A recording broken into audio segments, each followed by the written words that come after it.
Hello बच्चों। तो बच्चों इस वीडियो में ना हम कवर करने वाले हैं सॉल्यूशन के अंदर जो मोल कॉन्सेप्ट हमारे पास यूज़ होता है उसके सारे क्वेश्चंस हम कवर करेंगे। ठीक है, देखो बच्चों, पहला क्वेश्चन क्या कहता है, the mass percentage of carbon tetrachloride मतलब CCl4 हमारे पास है। ठीक है, if 22 gram of benzene is dissolve in 122 gram of carbon tetrachloride. इसका मतलब बेंजीन जो बच्चों हमारे पास है वो हमारे पास हो गया सोल्यूट और कार्बन टेट्राक्लोराइड हमारे पास हो गया सॉल्वेंट। ठीक है, तो वेट ऑफ सोल्यूट हमारे पास कितना गिवन है 22 ग्राम और वेट ऑफ सॉल्वेंट हमारे पास गिवन है बच्चों 122 ग्राम। ठीक है, मास परसेंटेज किसका निकालना है CCl4 का। ठीक है, तो स्मॉल m अपॉन में कैपिटल M परसेंटेज किसके लिए निकालना है, B के लिए निकालना है। तो कैसे निकालेंगे, मास ऑफ CCl4 अपॉन में mass of solution, mass of solution और मल्टीप्लाई किससे कर देंगे 100 से कर देंगे। ठीक है, तो हमारे पास सोल्व करके आएगा 122 अपॉन में 122 प्लस 22 और मल्टीप्लाई किससे कर देंगे इसको 100 से, आ जाएगा 122 अपॉन में 144 इंटू 100 और सोल्व करके बच्चों हमारे पास आता है 84.72%। ठीक है, तो इस तरीके से हम मास बाय मास परसेंटेज निकाल सकते हैं। तो जो आंसर हमारे पास होगा that will be option number 1। ठीक है, आगे चलते हैं। नेक्स्ट क्वेश्चन देखो हमारे पास में क्या है, कहते हैं what is the molarity of the solution containing 10 gram of NaOH। अब बच्चों तो NaOH हमारे पास हो गया सोल्यूट। ठीक है, और सोल्यूट का वेट कितना गिवन है 10 ग्राम इन 500 ml ऑफ सोल्यूशन। तो बच्चों वेट ऑफ सोल्यूट हमारे पास कितना गिवन है 10 ग्राम और वॉल्यूम ऑफ सॉल्यूशन हमारे पास गिवन है 500 ml। हमें क्या निकालना है, मोलैरिटी निकालना है। ठीक है बच्चों, तो मोलैरिटी का फॉर्मूला क्या होता है, molarity is equal to number of moles of solute upon volume of solution. अगर ml में होता है तो उसको हम 1000 से मल्टीप्लाई करेंगे। ठीक है, तो वेट ऑफ सोल्यूट हमारे पास कितना गिवन है 10 ग्राम गिवन है, यहाँ से नंबर ऑफ मोल्स निकाल लेंगे। नंबर ऑफ मोल्स कितना आ जाएगा 10 अपॉन में 40। जो NaOH होता है बच्चों इसका मोलिकुलर वेट कितना होगा 40। ठीक है, नंबर ऑफ मोल्स आ जाएगा, वैल्यू पुट करेंगे तो 10 अपॉन में 40 और वॉल्यूम ऑफ सॉल्यूशन हमारे पास हो गया 500 ml। तो मल्टीप्लाई किससे कर देंगे इसको 1000 से। ठीक है बच्चों, तो इसको हम सोल्व कर लेंगे, 2 0 से 2 0 कट जाएगी। ठीक है, यहाँ पे 2 आ जाएगा, 2 1 जा 2, 2 2 जा 4 0। ठीक है, इसे कैंसिल कर लेंगे तो 1/2 आ जाएगा, 1/2 का मतलब 0.5। तो जो आंसर हमारे पास आएगा that will be option number C 0.5। आगे देखो नेक्स्ट क्वेश्चन क्या कहता है, what is the molarity of 30 ml of 0.5 molar H2SO4 solution diluted to 500 ml। बच्चों यहाँ पर हम क्या कर रहे हैं, सॉल्यूशन का डाइल्यूशन कर रहे हैं। ठीक है, तो इनिशियली जो हमारे पास H2SO4 हमारे पास है, ठीक है, उसका वॉल्यूम कितना गिवन है 30 ml। तो V1 हो गया 30 ml और M1 कितना हो गया 0.5 मोलर। अब हमने इसको डाइल्यूट कर दिया। ठीक है बच्चों, डाइल्यूट करने के बाद इसकी जो कंसंट्रेशन है वो हमें पता लगानी है और जो वॉल्यूम हमारे पास हो गया दैट विल बी 500 ml।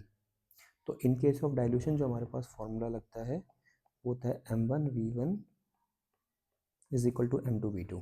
ठीक है, तो M1 कितना होगा 0.5, V1 कितना है 30 ml। तो इसको लीटर में कन्वर्ट कर लेंगे 1000 से डिवाइड करके। M2 हमें निकालना है और V2 हमारे पास हो जाएगा 500 अपॉन में 1000, 1000 कैंसिल हो जाएगा। सो M2 will be 0.5 into 30 upon में 500। इसको सोल्व करके बच्चों हमारे पास आएगा 0.03। इसका अंदर जो आंसर होगा that will be option number B। आगे चलते हैं, देखो नेक्स्ट क्वेश्चन कहता है व्हाट इज द मोलैलिटी, अगर मोलैलिटी निकालना है बच्चों of glucose in water which is 10% weight by weight. तो वो जो 10% वेट बाय वेट का मतलब क्या होता है, 10% वेट बाय वेट का मतलब होता है when we have 100 gram of solution. जब हमारे पास क्या है 100 ग्राम सॉल्यूशन है तो उसके अंदर 10 ग्राम सोल्यूट प्रेजेंट है, और हमारा सोल्यूट क्या है, ग्लूकोज। ठीक है, तो 100 ग्राम सॉल्यूशन में 10 ग्राम क्या प्रेजेंट है, ग्लूकोज प्रेजेंट है। तो जो मास ऑफ सॉल्यूशन क्या होगा, देखो weight of solute plus weight of solvent is equal to mass of solution. तो सोल्यूट और सॉल्वेंट को ऐड करेंगे तो सॉल्यूशन का मास आ जाएगा। तो सोल्यूट कितना गिवन है हमारे पास में, 10 ग्राम। तो 10 प्लस में WB is equal to mass of solution कितना है, 100 ग्राम। तो यहाँ से आ जाएगा वेट ऑफ सॉल्वेंट 90 ग्राम। ठीक है, हमें क्या निकालना है, मोलैलिटी। मोलैलिटी का फॉर्मूला होता है बच्चों हमारे पास में। ठीक है, मोलैलिटी का फॉर्मूला हमारे पास क्या होगा बताओ, number of moles of solute upon में मास ऑफ सॉल्वेंट। अगर वो ग्राम में है तो मल्टीप्लाई किससे कर देते हैं इसको हम, 1000 से। ठीक है, अब देखो number of moles of solute निकालेंगे, गिवन वेट ऑफ सॉल्यूट हमारे पास है 10, तो नंबर ऑफ मोल्स निकल जाएगा 10 अपॉन में 180। ग्लूकोज हमारे पास होता है C6H12O6, जिसका मोलिकुलर वेट होता है कितना, 180। तो नंबर ऑफ मोल्स कितना आ जाएगा, 10 अपॉन में 180। मास ऑफ सॉल्वेंट कितना हो गया, 90 ग्राम, और ग्राम है तो 1000 से मल्टीप्लाई कर दिया। ठीक है बच्चों, तो इसको सोल्व करके जो हमारे पास आंसर आता है दैट विल बी 0.617 मोलल। तो जो करेक्ट ऑप्शन होगा that will be option number B, 0.617। Next question चलते हैं आगे। नेक्स्ट क्वेश्चन में कहता है what is the mole fraction. बच्चों क्या पूछा है, मोल फ्रैक्शन पूछा है। अगेन जो सॉल्यूशन हमारे पास गिवन है वो 10% है, इसका मतलब क्या होगा, अगेन सेम 100 ग्राम सॉल्यूशन अगर हमारे पास है, ठीक है, तो उसमें हमारे पास क्या होगा, 10 ग्राम ग्लूकोज प्रेजेंट होगा। ठीक है, अब क्या होगा, हमें निकालना है मोल फ्रैक्शन। तो again weight of solute plus weight of solvent is equal to weight of solution.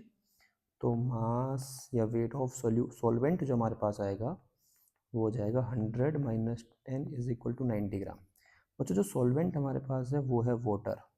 ठीक है, तो सॉल्यूट हमारे पास है ग्लूकोज, यहाँ से number of moles of solute निकल जाएगा 10 अपॉन में 180, और WB हमारे पास है 10 ग्राम, सॉल्वेंट वाटर है, तो यहाँ से number of moles of solvent निकल जाएंगे 90 अपॉन में 18। ठीक है, वाटर का मोलिकुलर वेट होता है 18। अब निकालेंगे मोल फ्रैक्शन। तो XA is equal to NA upon में NA प्लस NB, हम फॉर्मूला लगाएंगे और हम क्या करेंगे, इसके वैल्यू पुट कर देंगे। ठीक है बच्चों, तो हमारे पास क्या करेंगे, इसकी वैल्यू पुट करके सोल्व करेंगे। तो हमारे पास आ जाएगा 10 अपॉन में 180 अपॉन में 10 अपॉन में 180 प्लस में 90 अपॉन में 18। इसको सोल्व करके आता है 0.056 अपॉन में 0.056 प्लस में 5। ठीक है बच्चों, तो हमारे पास आ जाएगा सोल्व करके 0.011। तो जो करेक्ट आंसर होगा that will be option number A. Okay, आगे चलते हैं। नेक्स्ट क्वेश्चन कहता है an aqueous solution of urea containing 18 gram urea in 1500 centimetre cube of the solution. इसका मतलब जो वेट ऑफ सोल्यूट हमारे पास गिवन है वो गिवन है 18 ग्राम, और वॉल्यूम ऑफ सॉल्यूशन हमारे पास गिवन है 1500 centimetre cube. 1 centimetre cube is equal to 1 ml, ये पता होना चाहिए बच्चों। ठीक है, इसी के साथ में हमारे पास यहाँ पे डेंसिटी गिवन है, डेंसिटी गिवन है 1.052 ग्राम पर ml। ठीक है, मोलिकुलर वेट ऑफ यूरिया कितना है हमारे पास में 60, then molality of the solution. ठीक है, मुझे देखो गिवन वेट ऑफ सॉल्यूट कितना है 18 ग्राम, मोलिकुलर वेट गिवन है 60, तो यहाँ पर हम निकाल लेंगे नंबर ऑफ मोल्स। तो number of moles of urea जो हमारे पास आएगा वो आ जाएगा 18 अपॉन में 60, दैट विल बी 0.3। अब देखो डेंसिटी का यूज़ करेंगे। डेंसिटी हमारे पास क्या होता है, मास अपॉन में वॉल्यूम। देखो बच्चों डेंसिटी अगर सॉल्यूशन की है तो मास भी सॉल्यूशन का होगा, और जो वॉल्यूम आएगा वो भी सॉल्यूशन का ही होगा। तो वैल्यू पुट करेंगे। डेंसिटी हमारे पास कितनी है 1.052, मास ऑफ सॉल्यूशन निकालना है, वॉल्यूम गिवन है 1500। ठीक है। तो यहाँ से मास ऑफ सॉल्यूशन जो हमारे पास आएगा ना बच्चों, सोल्व करके, वो आएगा 1578 ग्राम। ठीक है, तो हम क्या बोलेंगे, weight of solute plus weight of solvent is equal to solution 1578, और यूरिया हमारे पास सोल्यूट है जिसकी वैल्यू गिवन है 18, तो 18 प्लस में mass of solvent is equal to 1578, 18 को उधर ले जा करके माइनस कर देंगे तो वेट ऑफ सॉल्वेंट आ जाएगा 1560 ग्राम।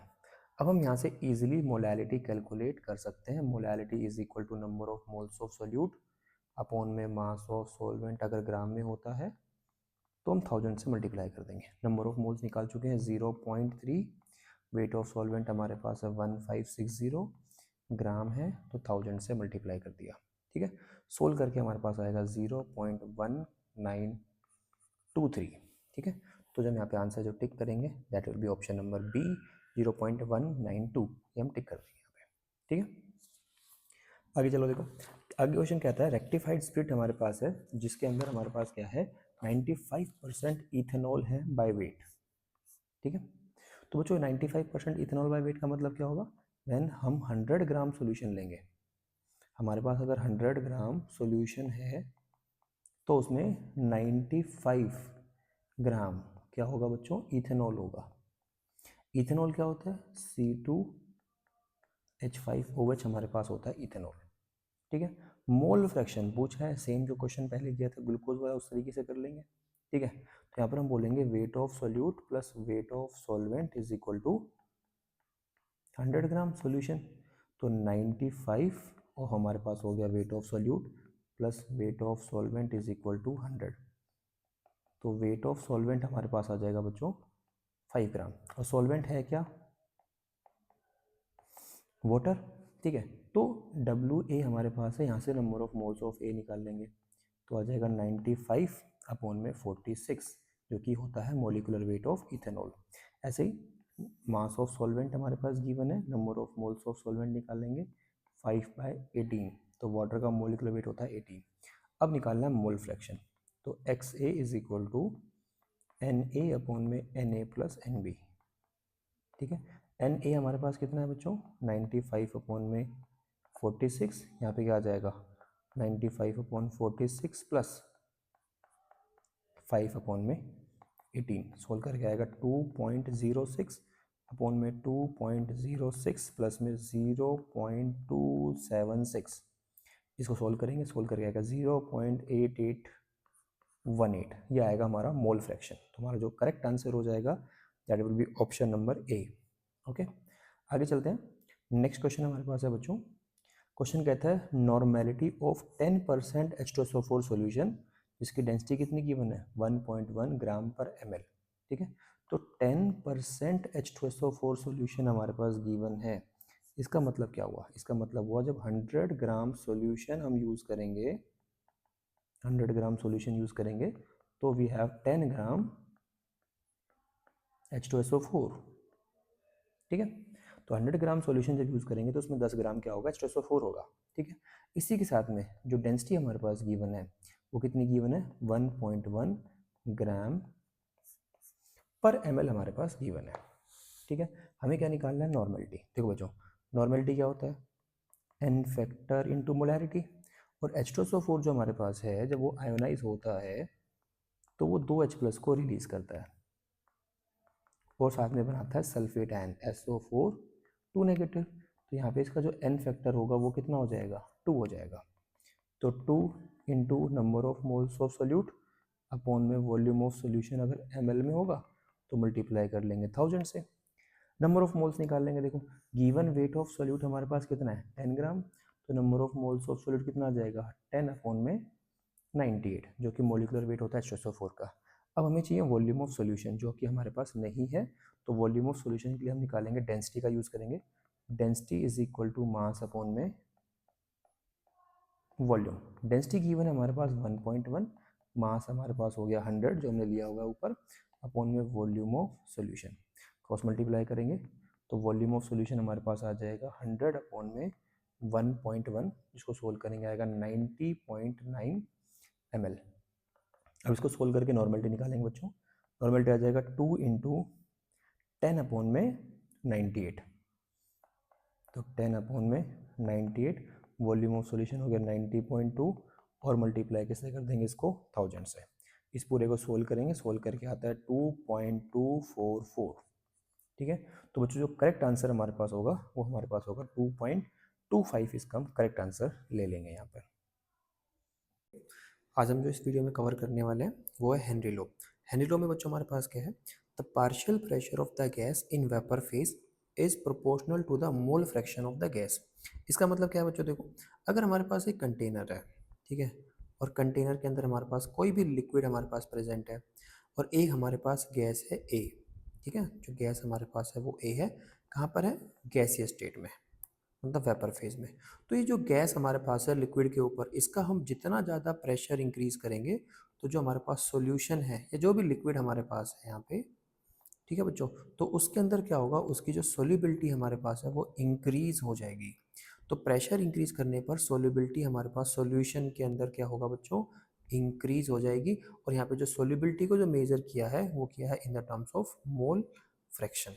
मोल फ्रैक्शन के फॉर्म में बच्चों हम यहाँ पे क्या किया, चीज़ों को मेजर किया है। तो जो फॉर्मूला हमारे पास बनेगा वो क्या होगा, pressure is equal to K H into x. यहाँ पे जो एक्स हमारे पास है बच्चों, वो एक्स हमारे पास हो गया मोल फ्रैक्शन, एक्स हमारे पास होता है मोल फ्रैक्शन, पी हमारे पास है प्रेशर, और के एच हमारे पास हो गया बच्चों हेनरी कांस्टेंट। और जो हेनरी कांस्टेंट हमारे पास होता है ना, क्या होता है, वो डिपेंड करता है किस पे, nature of the gas and as well as the temperature. ठीक है, तो हेनरी कांस्टेंट एक कांस्टेंट है जो डिपेंड करेगा नेचर ऑफ गैस के ऊपर और साथ में डिपेंड करेगा टेम्परेचर पे। तो इसमें क्या होता है, देखो बच्चों के एच जो हमारे पास है वो इंक्रीज करेगा विद इंक्रीज इन टेम्परेचर। के एच की वैल्यू क्या होगी, डायरेक्टली प्रोपोर्शनल टू टेम्परेचर। तो टेम्परेचर बढ़ाने पे के एच की वैल्यू इंक्रीज होती है, और जो हमारी सोल्यूबिलिटी हमारे पास है बच्चों वो हमारे पास होती है डिक्रीज। ये आपको ध्यान रखना है। ठीक है, तो टेम्परेचर के इंक्रीज करने पर के एच इंक्रीज होगा, लेकिन सोल्यूबिलिटी हमारे पास क्या होगी, डिक्रीज होगी। देखो ग्रेटर द के H lower solubility, that means के एच और सोल्यूबिलिटी आपस में कैसे होते हैं, इनवर्सली प्रोपोर्शनल होते हैं। अब देखो बच्चों हमने क्या किया, प्रेशर और मोल फ्रैक्शन का ग्राफ बनाया। तो हमारे पास होता है ना, pressure of A is equal to K H into mole fraction of A. तो ये हमारे पास हो गया वाई एक्सिस पे, और मोल फ्रैक्शन हमारे पास हो गया एक्स एक्सिस पे। तो बच्चों जो हमारे पास स्लोप हमारे पास आएगा, वो स्लोप किसको रिप्रेजेंट करेगा, किसको, हेनरी कांस्टेंट को। तो यहाँ पर लिखा देखो, experimental result for the solubility of HCl gas in cyclohexane at 293 kelvin, the slope of the line is the Henry law constant. ठीक है, तो जो हमारे पास यहाँ पे जो स्लोप आएगा टेन थीटा की जो वैल्यू हमारे पास होगी बच्चों, हमारे पास क्या हो जाएगा, स्लोप। इस तरीके से हम यहाँ पे कैलकुलेट कर सकते हैं। आगे चलते हैं, देखो इसके आगे बच्चों हमारे पास क्या कहता है, देखो कुछ हमारे पास वैल्यूज गिवन है। तो हमारे पास गैसेस है, गैसेस की एक पर्टिकुलर टेम्परेचर पे हमारे पास क्या गिवन है, हेनरी कांस्टेंट की वैल्यू हम ध्यान रखेंगे। और हमारे पास रिलेशन क्या होता है, देखो जहाँ पे के एच की वैल्यू ज़्यादा, वहाँ पर जो हमारी सोल्यूबिलिटी हमारे पास है बच्चों वो क्या हो जाएगी, कम हो जाएगी। ठीक है, देखो अगर हम यहाँ पे देखा जाए तो हमारे पास जो हीलियम है बच्चों, जो हीलियम है, हीलियम की जो के एच की वैल्यू सबसे ज़्यादा है, इसका मतलब यहाँ पे वाटर के अंदर इसकी जो सोल्यूबिलिटी है वो सबसे कम हो जाएगी। ठीक है बच्चों, क्यों, देखो हीलियम कैसा होता है, हीलियम होता है नॉन पोलर, नोबल गैस है। और वाटर कैसा होता है, पोलर होता है हमारे पास में। वाटर बच्चों कैसा होता है, पोलर। तो दोनों का नेचर आपस में अलग अलग होने की वजह से ये दोनों आपस में सोल्यूबल नहीं होंगे। तो अगर किसी की सोल्यूबिलिटी कम है तो हेनरी कांस्टेंट की वैल्यू क्या हो गई, ज़्यादा हो गई। तो इस तरीके से हमारे पास कुछ गैसेज हैं, उनकी कुछ हेनरी कांस्टेंट की वैल्यू है। आप थोड़ा सा देख लो किसकी वैल्यू ज़्यादा, किसकी वैल्यू कम। यहाँ पे वैल्यू ज़्यादा, वहाँ पे सोल्यूबिलिटी कम। आगे देखो बच्चों हमारे पास है एप्लीकेशन ऑफ हेनरी लॉ।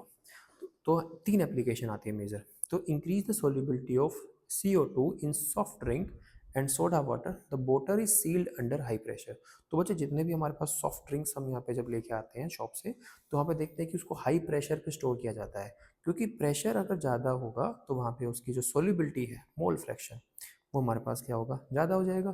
तो ज़्यादा से ज़्यादा CO2 गैस हमारे लिक्विड वाटर में या जो बोलेंगे सोडा वाटर में वो सोल्यूबल होगी, और जितनी ज़्यादा CO2 डिजोल्व होती है उसी वजह से उसमें उतना अच्छा टेस्ट आता है। ठीक है। नेक्स्ट हमारे पास क्या है बच्चों, देखो स्क्यूबा डाइवर्स हमारे पास होता है। देखो हमारे पास ना डीप सी डाइवर्स होते हैं जो पानी के अंदर तक जाते हैं। तो जैसे ही हम पानी के सरफेस से नीचे जाएंगे, पानी के सरफेस से नीचे जाने पर जो हमारे पास जो प्रेशर होता है वो इंक्रीज होता है। और प्रेशर इंक्रीज होने से बच्चों हमारे पास क्या होता है, जो हमारे पास गैसेज होती हैं, ठीक है, उनकी सोल्युबिलिटी ब्लड के अंदर क्या हो जाएगी बच्चों, इंक्रीज हो जाएगी। ठीक है, तो ज़्यादा गैसेज हमारे ब्लड में डिजोल्व हो गई है। फिर जैसे ही हम क्या करते हैं, ऊपर आते हैं पानी में, जैसे ये स्क्यूबा डाइवर्स ऊपर आते हैं तो उनका जो प्रेशर है वो सडनली डिक्रीज होता है। प्रेशर डिक्रीज होगा तो सोल्युबिलिटी डिक्रीज होगी, तो जो गैसेज हमारी ब्लड में डिजोल्व हो रखी थी वो ब्लड से बाहर आ जाएंगी in the form of bubbles. ठीक है बच्चों, तो यहाँ पे बबल्स का फॉर्मेशन होता है। इस मेडिकल कंडीशन को क्या बोलते हैं, बेंड्स।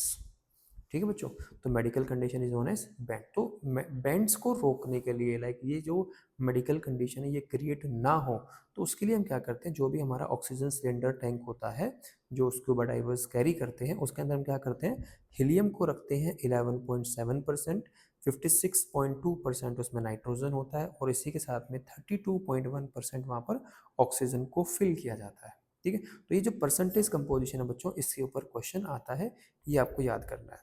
इसके अलावा देखो बच्चों क्या होता है, जैसे हमारे पास पहाड़ों पे हम जाते हैं, तो पहाड़ों पे जितना हम ऊपर जाएंगे तो वहाँ पे क्या होगा, प्रेशर कम हो जाएगा, और प्रेशर कम होने की वजह से solubility of gases in blood हमारे पास क्या हो जाएगी बच्चों, कम हो जाएगी। जैसे ही हमारी सोल्यूबिलिटी कम होती है ना, तो हमारी जो बॉडी में जो ऑक्सीजन नहीं मिल रहा प्रॉपर, तो बॉडी को एनर्जी नहीं मिलेगी, तो बॉडी जो हमारे पास है ना वो वीक हो जाती है। बॉडी क्या हो जाएगी बच्चों, वीक हो जाएगी, और इसी के साथ में हमारा जो ब्रेन होता है ना वो काम करना बंद कर देता है। ठीक है, तो अनेबल टू थिंक क्लियरली, तो हम अच्छे से चीज़ों को सोच नहीं पाते। इस मेडिकल कंडीशन को क्या बोलते हैं, एनोक्सिया। तो ये 3 मेजर एप्लीकेशन हमारे पास है हेनरी लो की। आगे चलते हैं बच्चों, देखो अब आगे आता है हमारे पास इफेक्ट ऑफ टेम्परेचर। बच्चों हमें पता है जैसे हम यहाँ पर टेम्परेचर को इंक्रीज करते हैं, टेम्परेचर को इंक्रीज करने पर हमारे पास क्या होता है बच्चों, जो गैसेस हमारे पास है ना, गैसेस की सोल्यूबिलिटी डिक्रीज हो जाती है। Solubility of gases in liquid हमारे पास क्या होता है, डिक्रीज होता है। ठीक है, क्योंकि जब गैसेस हमारे पास में लिक्विड में बच्चों डिजोल्व होती हैं, तो ये हमारे पास क्या होता है, एक क्या होता है, एक एक्सोथर्मिक प्रोसेस होता है। ठीक है, साथ में इक्विलिब्रियम भी बनेगा। तो अकॉर्डिंग टू ली चैटलियर, जैसे हम यहाँ पे क्या करते हैं बच्चों, टेम्परेचर को इंक्रीज करते हैं, तो जो हमारा इक्विलिब्रियम होता है ना वो शिफ्ट हो जाता है बैकवर्ड डायरेक्शन के अंदर। तो equilibrium will shift into backward direction, जिस वजह से हमारी जो सोल्यूबिलिटी है वो डिक्रीज हो जाती है। तो बच्चों सोल्यूबिलिटी क्या हो जाएगी हमारी, डिक्रीज हो जाएगी गैसेस की लिक्विड के अंदर। तो बच्चों यहाँ पे C1 और C2 हमारे पास क्या है, कंसंट्रेशन है, T1 T2 टेम्परेचर है। ठीक है, तो C1 कंसंट्रेशन कहाँ पर है, T1 टेम्परेचर पे, और C2 कंसंट्रेशन कब है, जब टेम्परेचर क्या हो गया, T2। तो हमारे पास यहाँ पे एक रिलेशन आया हुआ है जहाँ पर हम कंसंट्रेशन और टेम्परेचर के बीच में रिलेशन निकाल सकते हैं। डेल्टा H सोल्यूशन, ये हमारे पास है बच्चों एंथैल्पी ऑफ सोल्यूशन। R हमारे पास होता है यूनिवर्सल गैस कांस्टेंट, जो R की वैल्यू हम यहाँ पे यूज़ करेंगे वो करेंगे 8.314 जूल पर केल्विन पर मोल। ठीक है, क्योंकि यहाँ पे इसको हम एनर्जी के साथ यूज़ कर रहे हैं। डेल्टा H हमारे पास होती है एनर्जी ऑफ सॉल्यूशन या एंथैल्पी ऑफ सॉल्यूशन, तो एनर्जी के साथ जब यूज़ करेंगे तो R की वैल्यू क्या आएगी, 8.314। ठीक है, तो यहाँ पे इस तरीके से हमें ध्यान रखना है। आगे देखो बच्चों हमारे पास क्वेश्चन हैं, हमने NCERT से क्वेश्चन उठाए हैं।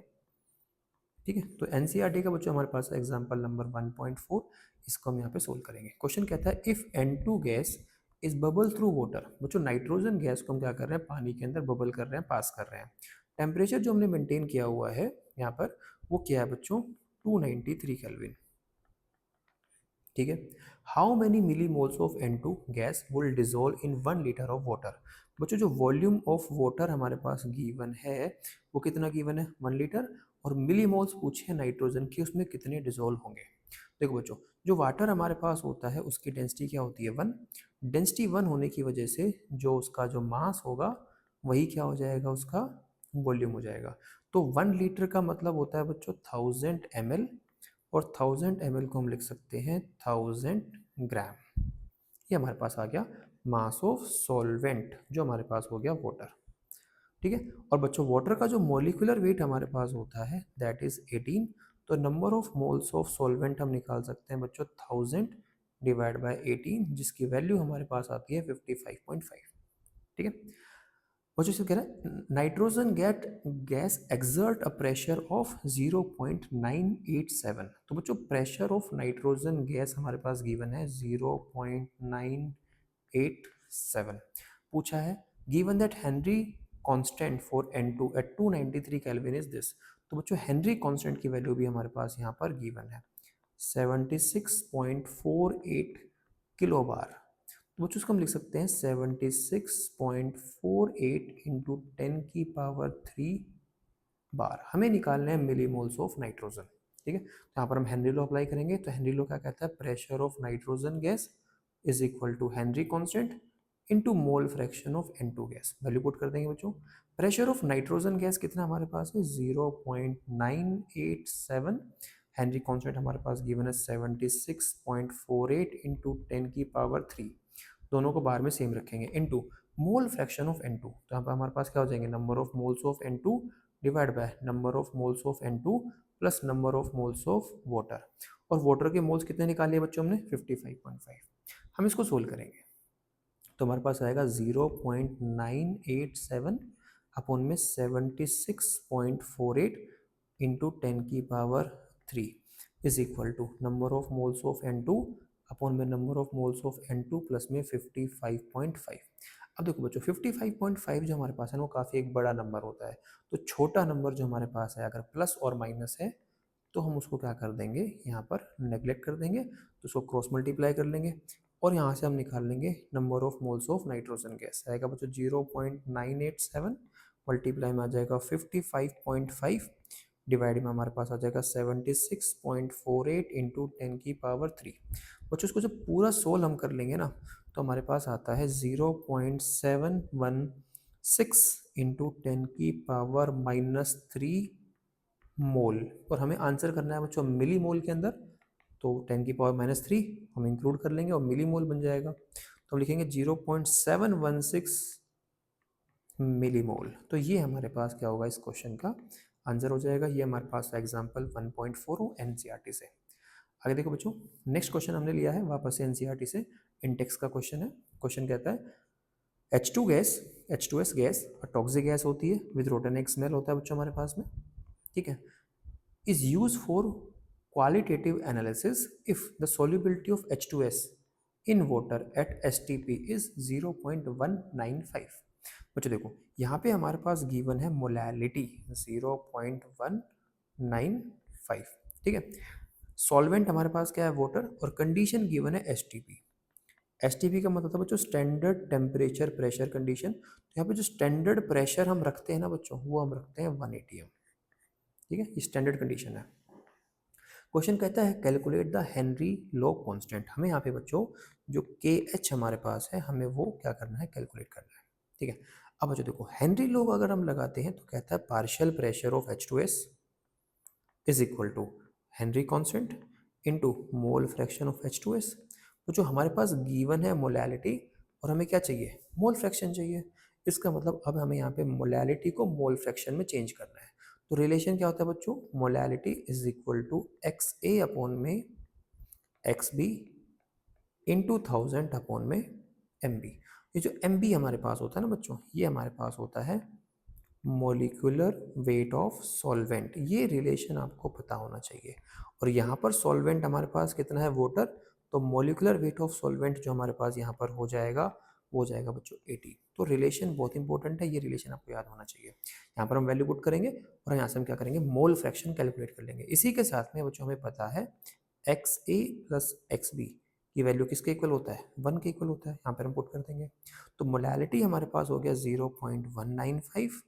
ठीक है बच्चों, XA अपॉन में 1 माइनस XA इंटू 1000 अपॉन में 18।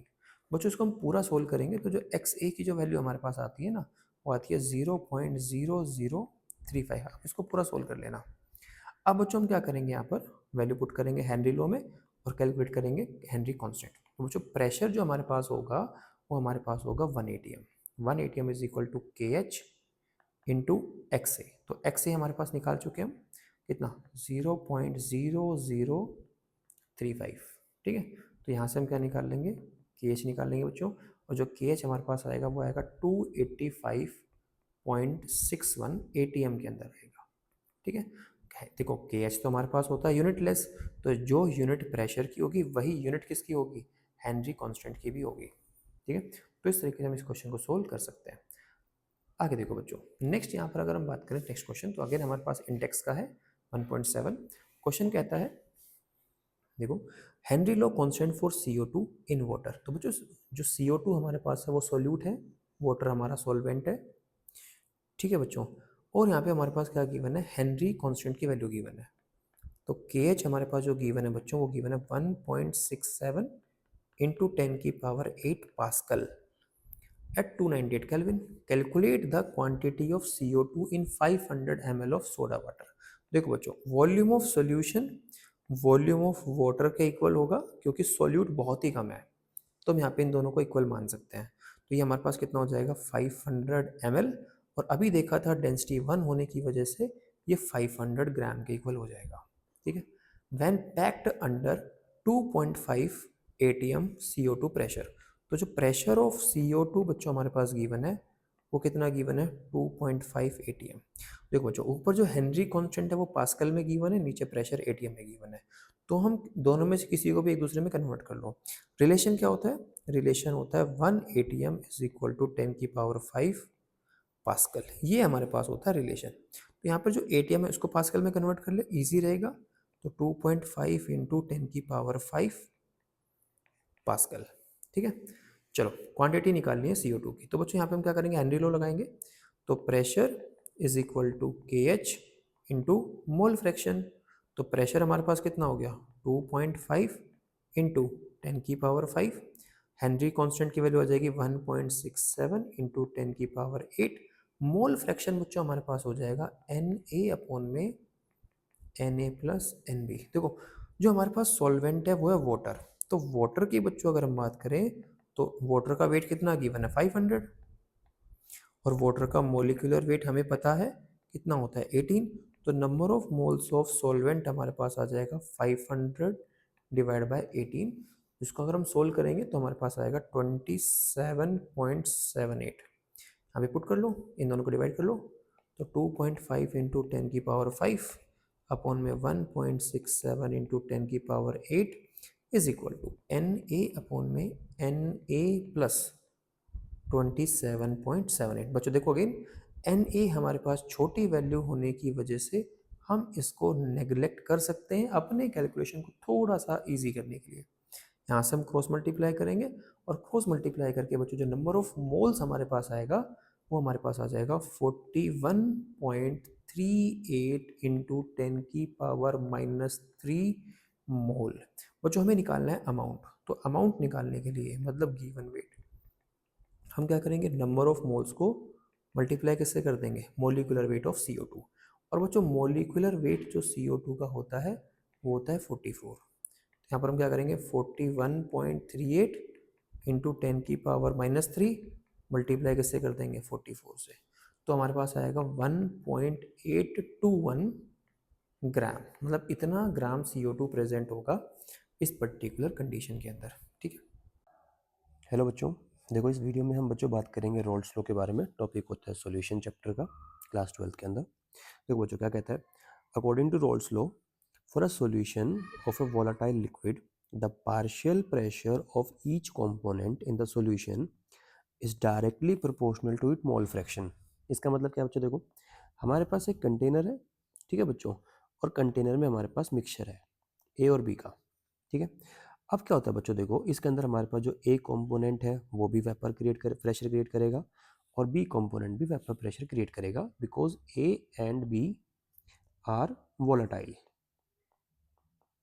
वोलेटाइल का मतलब होता है बच्चों जो प्रेशर क्रिएट कर सके। ठीक है, तो ए और बी दोनों के दोनों क्या करेंगे, अपना प्रेशर क्रिएट करेंगे, और जो इनका वेपर प्रेशर क्रिएट होगा वो डायरेक्टली प्रोपोर्शनल किसके होगा, उसके मोल फ्रैक्शन के। ठीक है, इसका मतलब pressure of A directly proportional to its mole fraction, similarly pressure of B directly proportional to its mole fraction.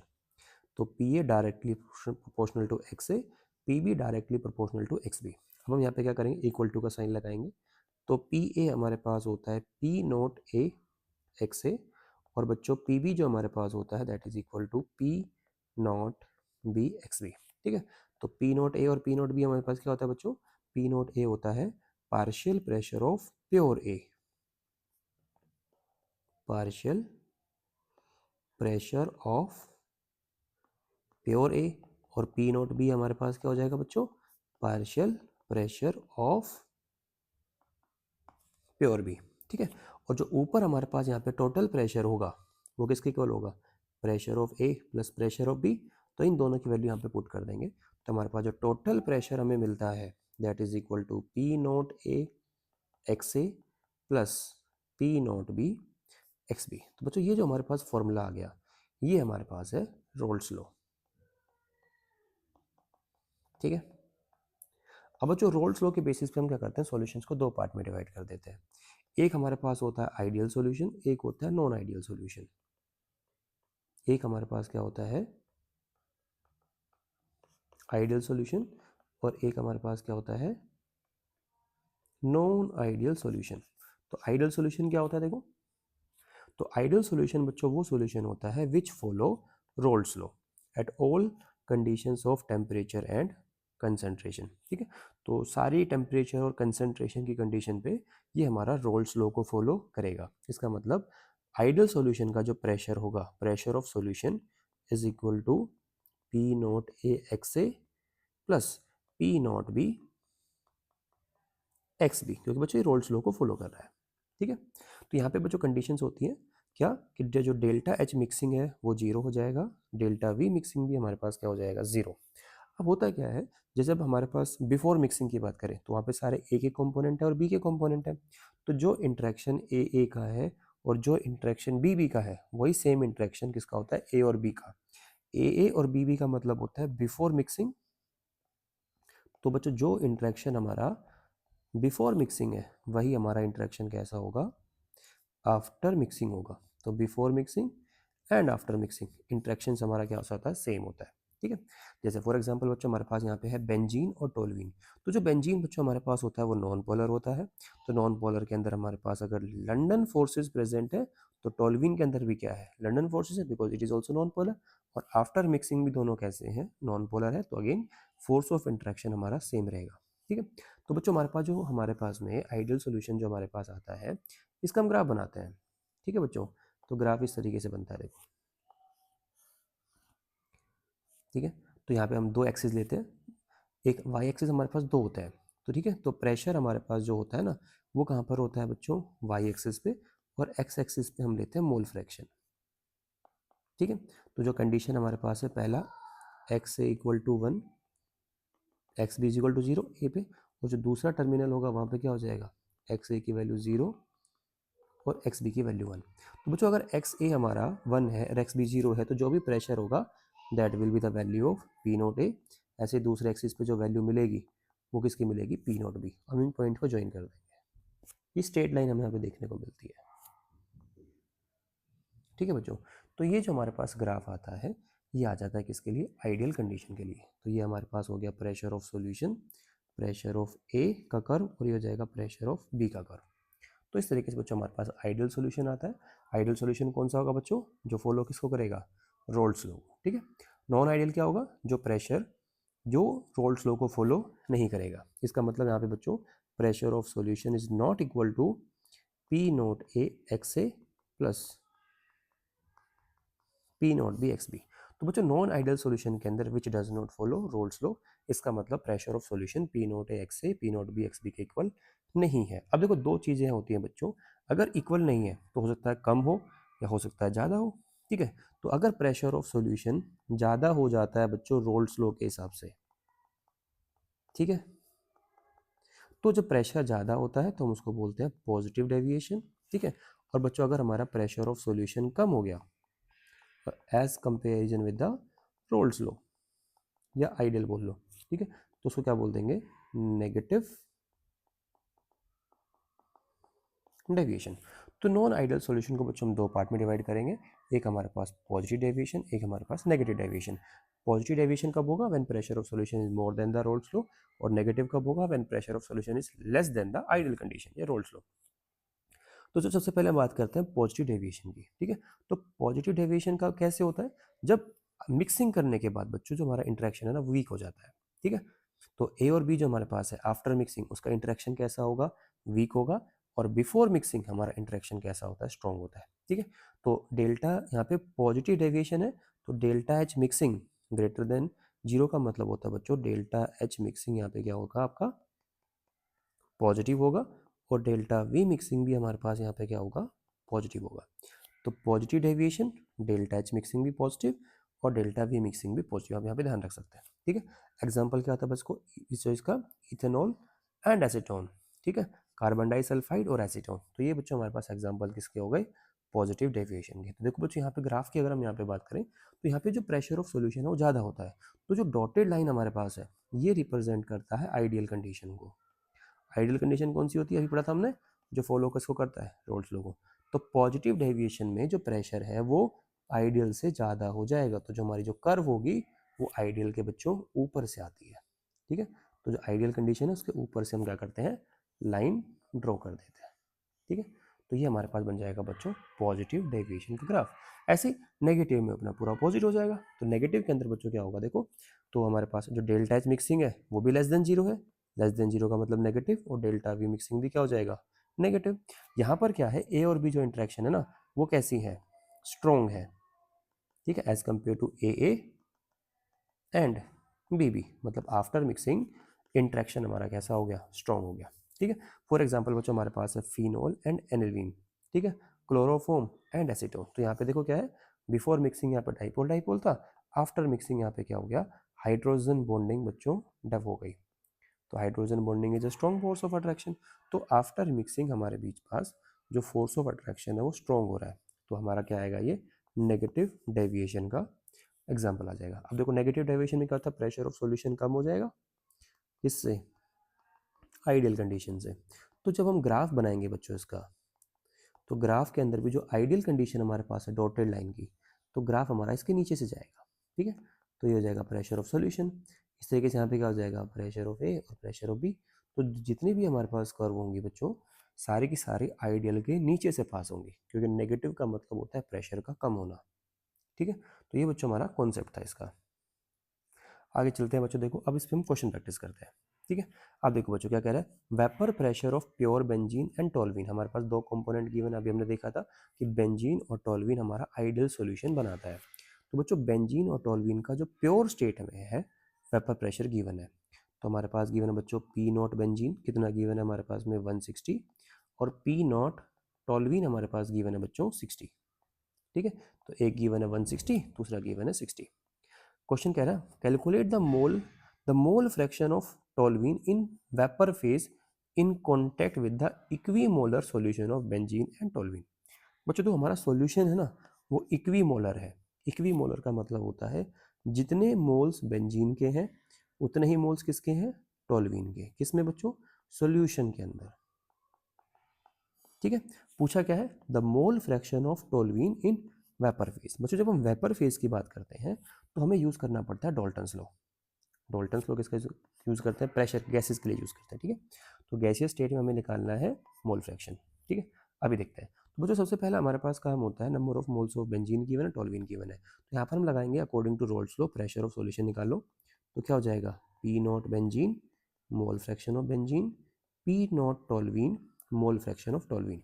देखो बच्चों दोनों के मोल्स बराबर है, तो जो मोल फ्रैक्शन आएगा बेंजीन का वो क्या हो जाएगा number of moles of benzene divide by number of moles of benzene plus में टोल्यूइन, ठीक है। तो ये हो जाएगा 1/2।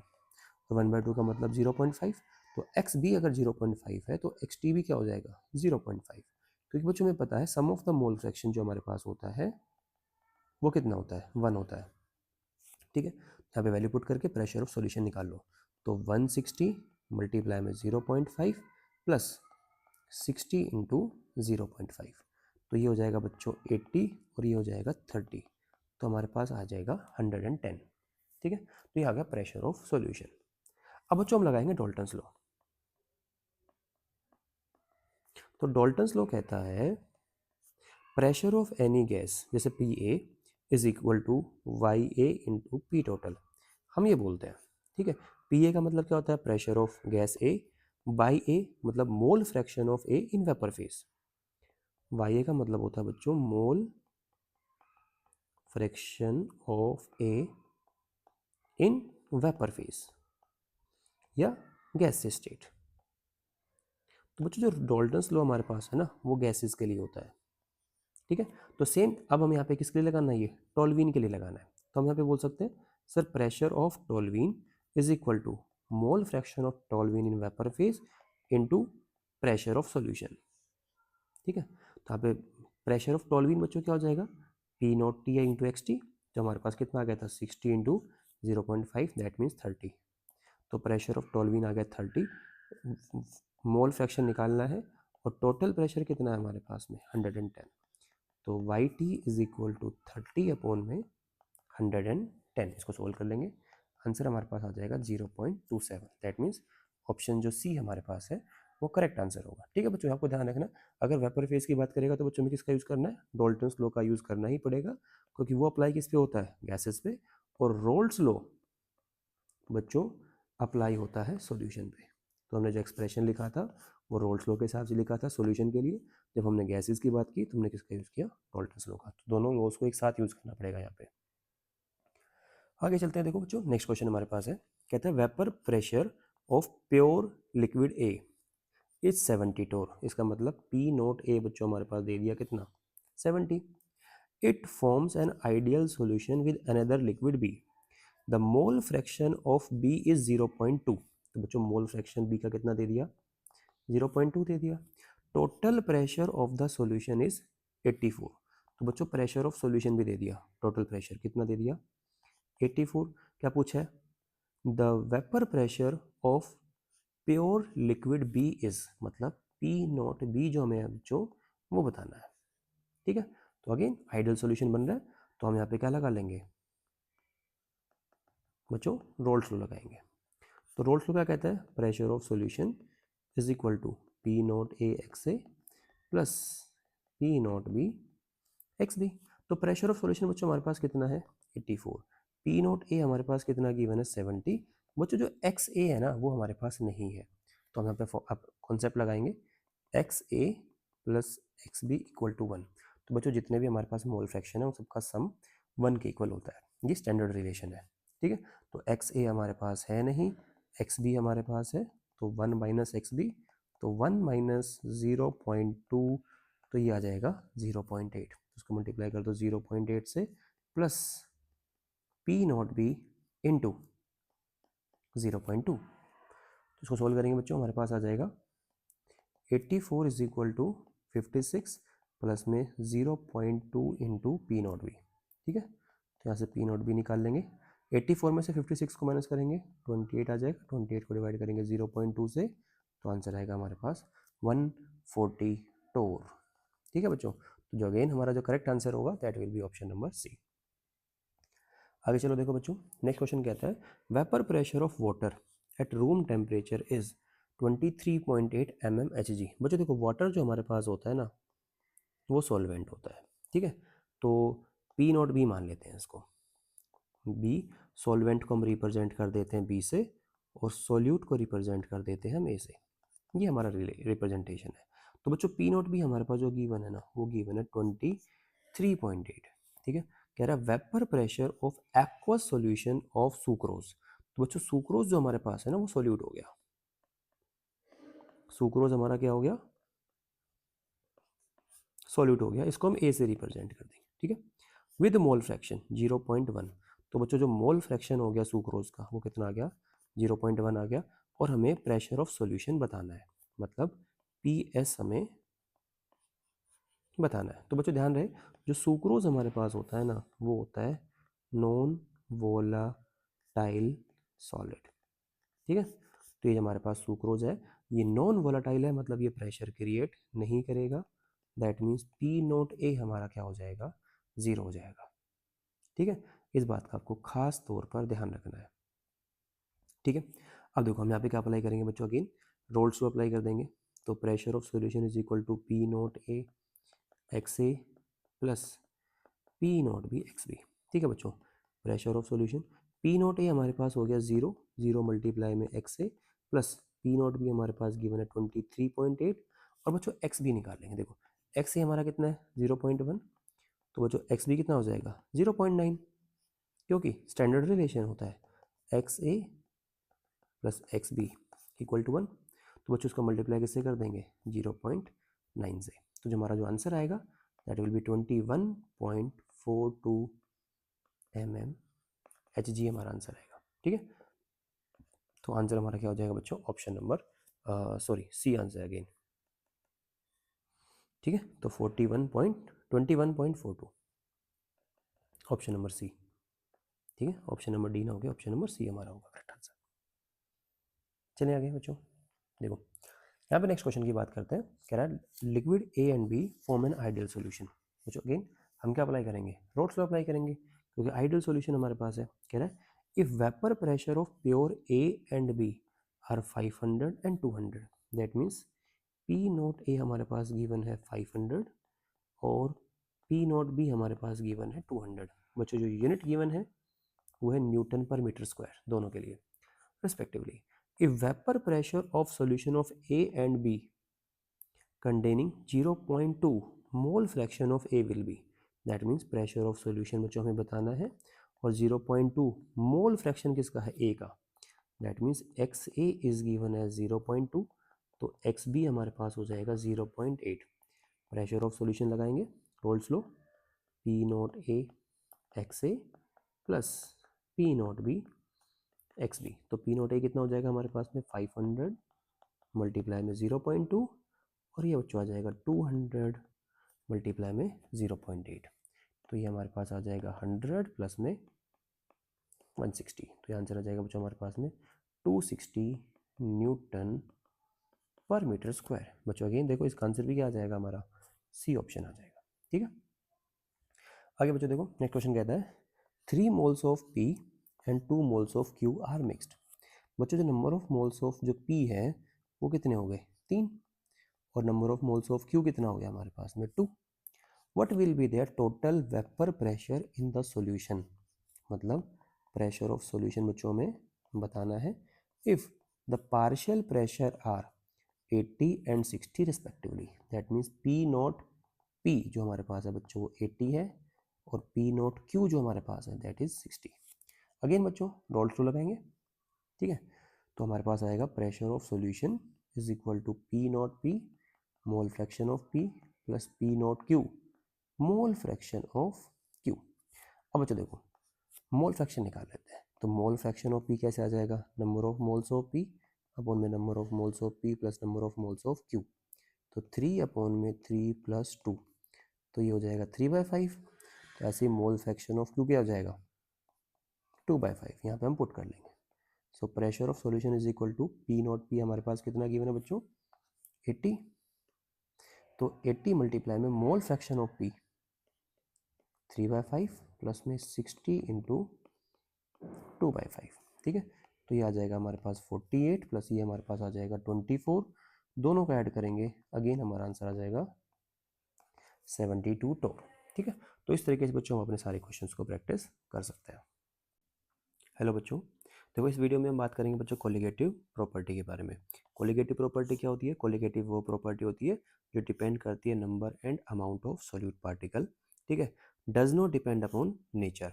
ठीक है, तो जो सॉल्यूट पार्टिकल है उसका नेचर क्या होगा नेचर पे डिपेंड नहीं करता, किस पे डिपेंड करेगा number and amount of solute particle. ठीक है, वो जो कोलिगेटिव प्रॉपर्टी हमारे पास 4 होती है। एक हमारे पास होता है relative lowering of vapour pressure, second होता है elevation in boiling point, third हमारे पास होता है डिप्रेशन इन फ्रीजिंग पॉइंट और फोर्थ हमारे पास होता है ऑस्मोटिक प्रेशर। ठीक है, सारी प्रॉपर्टी को 1 बाय 1 स्टडी करेंगे, उनके ऊपर हम न्यूमेरिकल्स की भी प्रैक्टिस करेंगे। तो जो स्टार्ट करते हैं फर्स्ट प्रॉपर्टी जो हमारे पास आता है relative lowering of vapour pressure. तो वो जो इसमें देखो क्या होता है हमारे पास होता है सॉल्यूशन। ठीक है, हमारे पास क्या होता है बच्चों सॉल्यूशन होता है। सबसे पहले हम यहाँ पे सॉल्वेंट लेते हैं। ठीक है, हमारे पास क्या होता है प्योर सॉल्वेंट होता है और जो सॉल्वेंट हमारे पास है वो होता है वोलाटाइल, वो प्रेशर क्रिएट करेगा। लेकिन जैसे ही बच्चों सॉल्वेंट में हम ऐड करते हैं नॉन वोलाटाइल सॉल्यूट तो हमारे पास क्या होता है सॉल्यूशन बन जाता है। ठीक है, तो जो ए हमारे पास है ए बच्चों हमारे पास यहाँ पर होता है सॉल्यूट और सॉल्यूट कैसा है, नॉन वोलाटाइल है। नॉन वोलाटाइल का मतलब होता है जो प्रेशर क्रिएट ना करे, ठीक है। तो क्या होता है, जैसे नॉन वोलाटाइल सॉल्यूट हमारे पास आता है, ठीक है, तो कुछ पार्टिकल्स हमारे पास ऐसे होंगे जो प्रेशर क्रिएट नहीं करेंगे, ठीक है। तो उससे क्या होगा, जो प्रेशर ऑफ सॉल्यूशन है ना वो कम हो जाता है as compare to pure solvent. तो प्योर सॉल्वेंट जो हमारे पास है उसका जो वेपर प्रेशर है उसको हम बोल देते हैं पी नॉट बी, और प्रेशर ऑफ सॉल्यूशन बोल देते हैं पी एस। तो रिलेटिव लोवरिंग, हमारा प्रेशर कम हो गया तो लोवरिंग का मतलब हो गया प्रेशर ऑफ सॉल्यूशन, ठीक है, और पी नॉट बी माइनस। तो लोवरिंग निकालेंगे तो ज़्यादा में से कम वाली वैल्यू को हम माइनस कर देंगे, so P naught B minus P S, ये हमारे पास हो जाएगी बच्चों lowering, lowering of vapour pressure, ठीक है। तो ये कैसे निकालेंगे बच्चों, इसको हम सोल्व करने के लिए हम यहाँ पे रोल्स लॉ का यूज़ करेंगे, ठीक है। इसको रब कर देते हैं। रोल्स लॉ बच्चों हमारे पास होता है, देखो रोल्स लॉ क्या होता है, pressure of solution is equal to P naught A X A plus P naught B X P होता है। अब देखो ए हमारा नॉन वोलाटाइल सोल्यूट है, तो पी नॉट ए हमारे पास कितना हो जाएगा, ज़ीरो हो जाएगा। यहाँ पर हम पुट कर देंगे तो हमारे पास आ जाएगा pressure of solution is equal to P naught B X B. अब रिलेशन क्या होता है, X A plus X B equal to one. तो यहाँ से हम एक्स बी निकाल लेंगे, तो एक्स बी हमारे पास आ जाएगा वन माइनस एक्स ए, यहाँ पर हम पुट कर देंगे तो बच्चों हमारे पास हो जाएगा pressure of solution is equal to P naught B into one minus X A. इसको सोल्व कर लेंगे बच्चों, P naught B minus P naught B into X A, ये हो जाएगा प्रेशर ऑफ सॉल्यूशन। तो यहाँ से आएगा P naught B into X A is equal to P naught B minus P S. बच्चों ये तो हमारे पास हो गई lowering, lowering of vapour pressure. अब रिलेटिव लोवरिंग की बात करेंगे तो पी नॉट बी को डिवाइड कर देंगे, तो X A is equal to P naught B minus P S upon में पी नॉट बी। बच्चों ये हमारे पास आ गया relative lowering of vapour pressure, जो कि हमारे पास एक कोलिगेटिव प्रॉपर्टी होती है, ठीक है। या फिर हम ऐसे कर सकते हैं बच्चों, higher value minus lower value divide by higher value. तो यहाँ से हमारे पास आ जाएगा बच्चों एक्स ए, तो ये हमारे पास हो गया हमारा स्टैंडर्ड फॉर्मूला, ठीक है बच्चों। Relative lowering of vapour pressure का स्टैंडर्ड फॉर्मूला हमारे पास हो गया। अब देखो बच्चों क्या करते हैं, इस फॉर्मूले को थोड़ा सा मॉडिफाई कर लेते हैं, किसके लिए, कैलकुलेशन के लिए, ठीक है। तो जैसे इसको मॉडिफाई करेंगे देखो हमारे पास क्या है, P naught B minus P S upon में P naught B is equal to X A, और बच्चों एक्स ए को लिख सकते हैं एन ए अपॉन में N A plus N B, ठीक है। अब कॉम्पोनेंट और डिविडेंडो का रूल अप्लाई करेंगे, डिनोमिनेटर में से न्यूमिनेटर को माइनस कर देंगे, ठीक है। तो हो जाएगा P naught B minus P S, और नीचे बचेगा बच्चों P S is equal to N A, और डिवाइड में बचेगा एन बी। तो ये हमारे पास कॉम्पोनेंट और डिविडेंड अप्लाई करने के बाद आएगा। ये वाला जो फॉर्मूला है ये बच्चों हम सिर्फ और सिर्फ किसके लिए यूज़ करते हैं, कैलकुलेशन के लिए यूज़ करते हैं, जब हमें नंबर ऑफ मोल्स निकालने हैं या मोलिकुलर वेट निकालना है या अमाउंट निकालना है। तो कैलकुलेशन हमारी थोड़ी सी सिंपल हो जाती है बच्चों, ध्यान रहे ये वाला फॉर्मूला सिर्फ और सिर्फ कैलकुलेशन के लिए यूज़ होगा, और ये हमारा जो पहले वाला फॉर्मूला था मोल फ्रैक्शन की फॉर्म में, वो हमारे पास था स्टैंडर्ड फॉर्मूला, ठीक है। अब बच्चों देखते हैं, अब हम क्या करेंगे, इसके ऊपर थोड़ा सा क्वेश्चन प्रैक्टिस करते हैं। देखो बच्चों पहला क्वेश्चन कहता है vapour pressure of pure liquid x is 2 atm, ठीक है बच्चों। That means P naught x जो हमारे पास है वो कितना आ गया 2, और टेम्परेचर हमारे पास गिवन है 300 kelvin. It is lower to 1 atm, मतलब जब बच्चों हमारे पास में सॉल्वेंट के अंदर जब सॉल्यूट को डिसॉल्व किया तो प्रेशर हमारा कम हो गया, इसका मतलब ये प्रेशर ऑफ सॉल्यूशन आ गया, कितना आ गया 1 atm। When 1 gram of Y, Y जो हमारा सोल्यूट है यहाँ पे, ठीक है, in 20 gram of liquid X, ठीक है। तो बच्चों हमारे पास में जो number of moles of amount आ जाएगा किसका, एक्स का, ठीक है बच्चों। एक्स हमारे पास क्या था, सॉल्वेंट था, कितना गिवन है 20 ग्राम गिवन है, ठीक है। और जो डब्ल्यू ऑफ वाई है सोल्यूट, वो कितना है 1 ग्राम है, ठीक है। अब क्या कह रहा है, if molecular weight of x is 200, तो वो जो गिवन वेट कितना है एक्स का 20, और मोलिकुलर वेट कितना है 200, तो number of moles of x निकाल ले, कितना आ जाएगा 20 अपॉन में 200, तो आ जाएगा बच्चों कट हो जाएगा, ये आ जाएगा 1/10, दैट मीन्स 0.1। अब हमें क्या निकालना है, मोलिकुलर मास ऑफ वाई निकालना है। तो बच्चों हम कैलकुलेशन वाला फॉर्मूला अप्लाई करेंगे, कौन सा, पी नॉट बी, यहाँ पे पी नॉट एक्स बोल देंगे, यहाँ पे सॉल्वेंट एक्स है, तो पी नॉट एक्स अपॉन में पी एस अपॉन में P S is equal to number of moles of Y upon में number of moles of X, इस तरीके से निकाल लेंगे। तो पी नॉट एक्स कितना है हमारे पास में 2 माइनस 1 अपॉन में 1। Number of moles of Y, given weight कितना बच्चों हमारे पास में 1, इसका मोलिकुलर वेट m मान लेंगे। और number of moles of x हम कितना निकाल चुके 0.1। तो यहाँ से मोलिकुलर वेट निकाल लेंगे y का, तो हमारे पास आ जाएगा बच्चों 1 अपॉन में 0.1 और 2 माइनस 1 कितना आ जाएगा 1। तो इसका जो आंसर आएगा बच्चों हमारे पास कितना हो जाएगा 10। दैट मीन्स करेक्ट आंसर हमारे पास क्या होगा, सेकेंड ऑप्शन हमारा करेक्ट हो जाएगा। ठीक है, यहाँ पर बच्चों हमारा जो x है वो सॉल्वेंट है और y हमारा सोल्यूट है, तो उसके साथ हम इसको सोल्व कर सकते हैं। आगे चलते हैं, देखो बच्चों नेक्स्ट हमारे पास है vapour pressure of benzene at a certain temperature is this. ठीक है, तो बच्चों बेंजीन हमारा सॉल्वेंट होता है, बेंजीन हमारे पास क्या है सॉल्वेंट, और सॉल्वेंट को हम बी से रिप्रेजेंट करते हैं। That means P naught B जो हमारे पास गिवन है दैट इज 640 mmHg। ठीक है, अब कह रहा है a non volatile non electrolyte solute. बच्चों नॉन इलेक्ट्रोलाइट का मतलब होता है जो एसोसिएशन या डिसोसिएशन शो नहीं करता। तो आइटा की वैल्यू क्या होती है 1, वॉन्टो फैक्टर वो हम आगे कवर करेंगे। ठीक है, वेट जितना 2.175 ग्राम। तो बच्चों हमारे पास जो सोल्यूट है उसका अमाउंट कितना दे दिया 2.175 ग्राम, ये डब्ल्यू ए की वैल्यू आ गई। Is added to 39 gram of benzene. W B हमारे पास कितना दे दिया बच्चों, बेंजीन कितना दे दिया 39, और हमें पता है बेंजीन का मोलिकुलर वेट कितना हो जाएगा 78। ठीक है, तो number of moles of benzene हमारे पास हो जाएगा 39 डिवाइड बाय 78, ये बच्चों 0.5 आ जाएगा। ठीक है, अब कह रहा है vapour pressure of the solution. बच्चों पीएस कितना हो गया 600 mmHg हो गया। What is the molecular weight of the solid substance. बच्चों मोलिकुलर वेट निकालना है सॉल्यूट का, सॉल्यूट का मोलिकुलर वेट निकालना है। अगेन हम जो फॉर्मूला यूज़ करेंगे बच्चों कैलकुलेशन वाला यूज़ करेंगे। तो P naught B minus P S upon में P S is equal to N A upon में एन बी। तो बच्चों इस फॉर्मूले से ना हमारी कैलकुलेशन काफ़ी ईजी हो जाती है, हम स्टैंडर्ड फॉर्मूले का यूज़ नहीं कर रहे। तो पी नॉट बी हमारे पास कितना बच्चों 640, पी एस हमारे पास हो गया 600 divide by 600 is equal to number of moles of solute.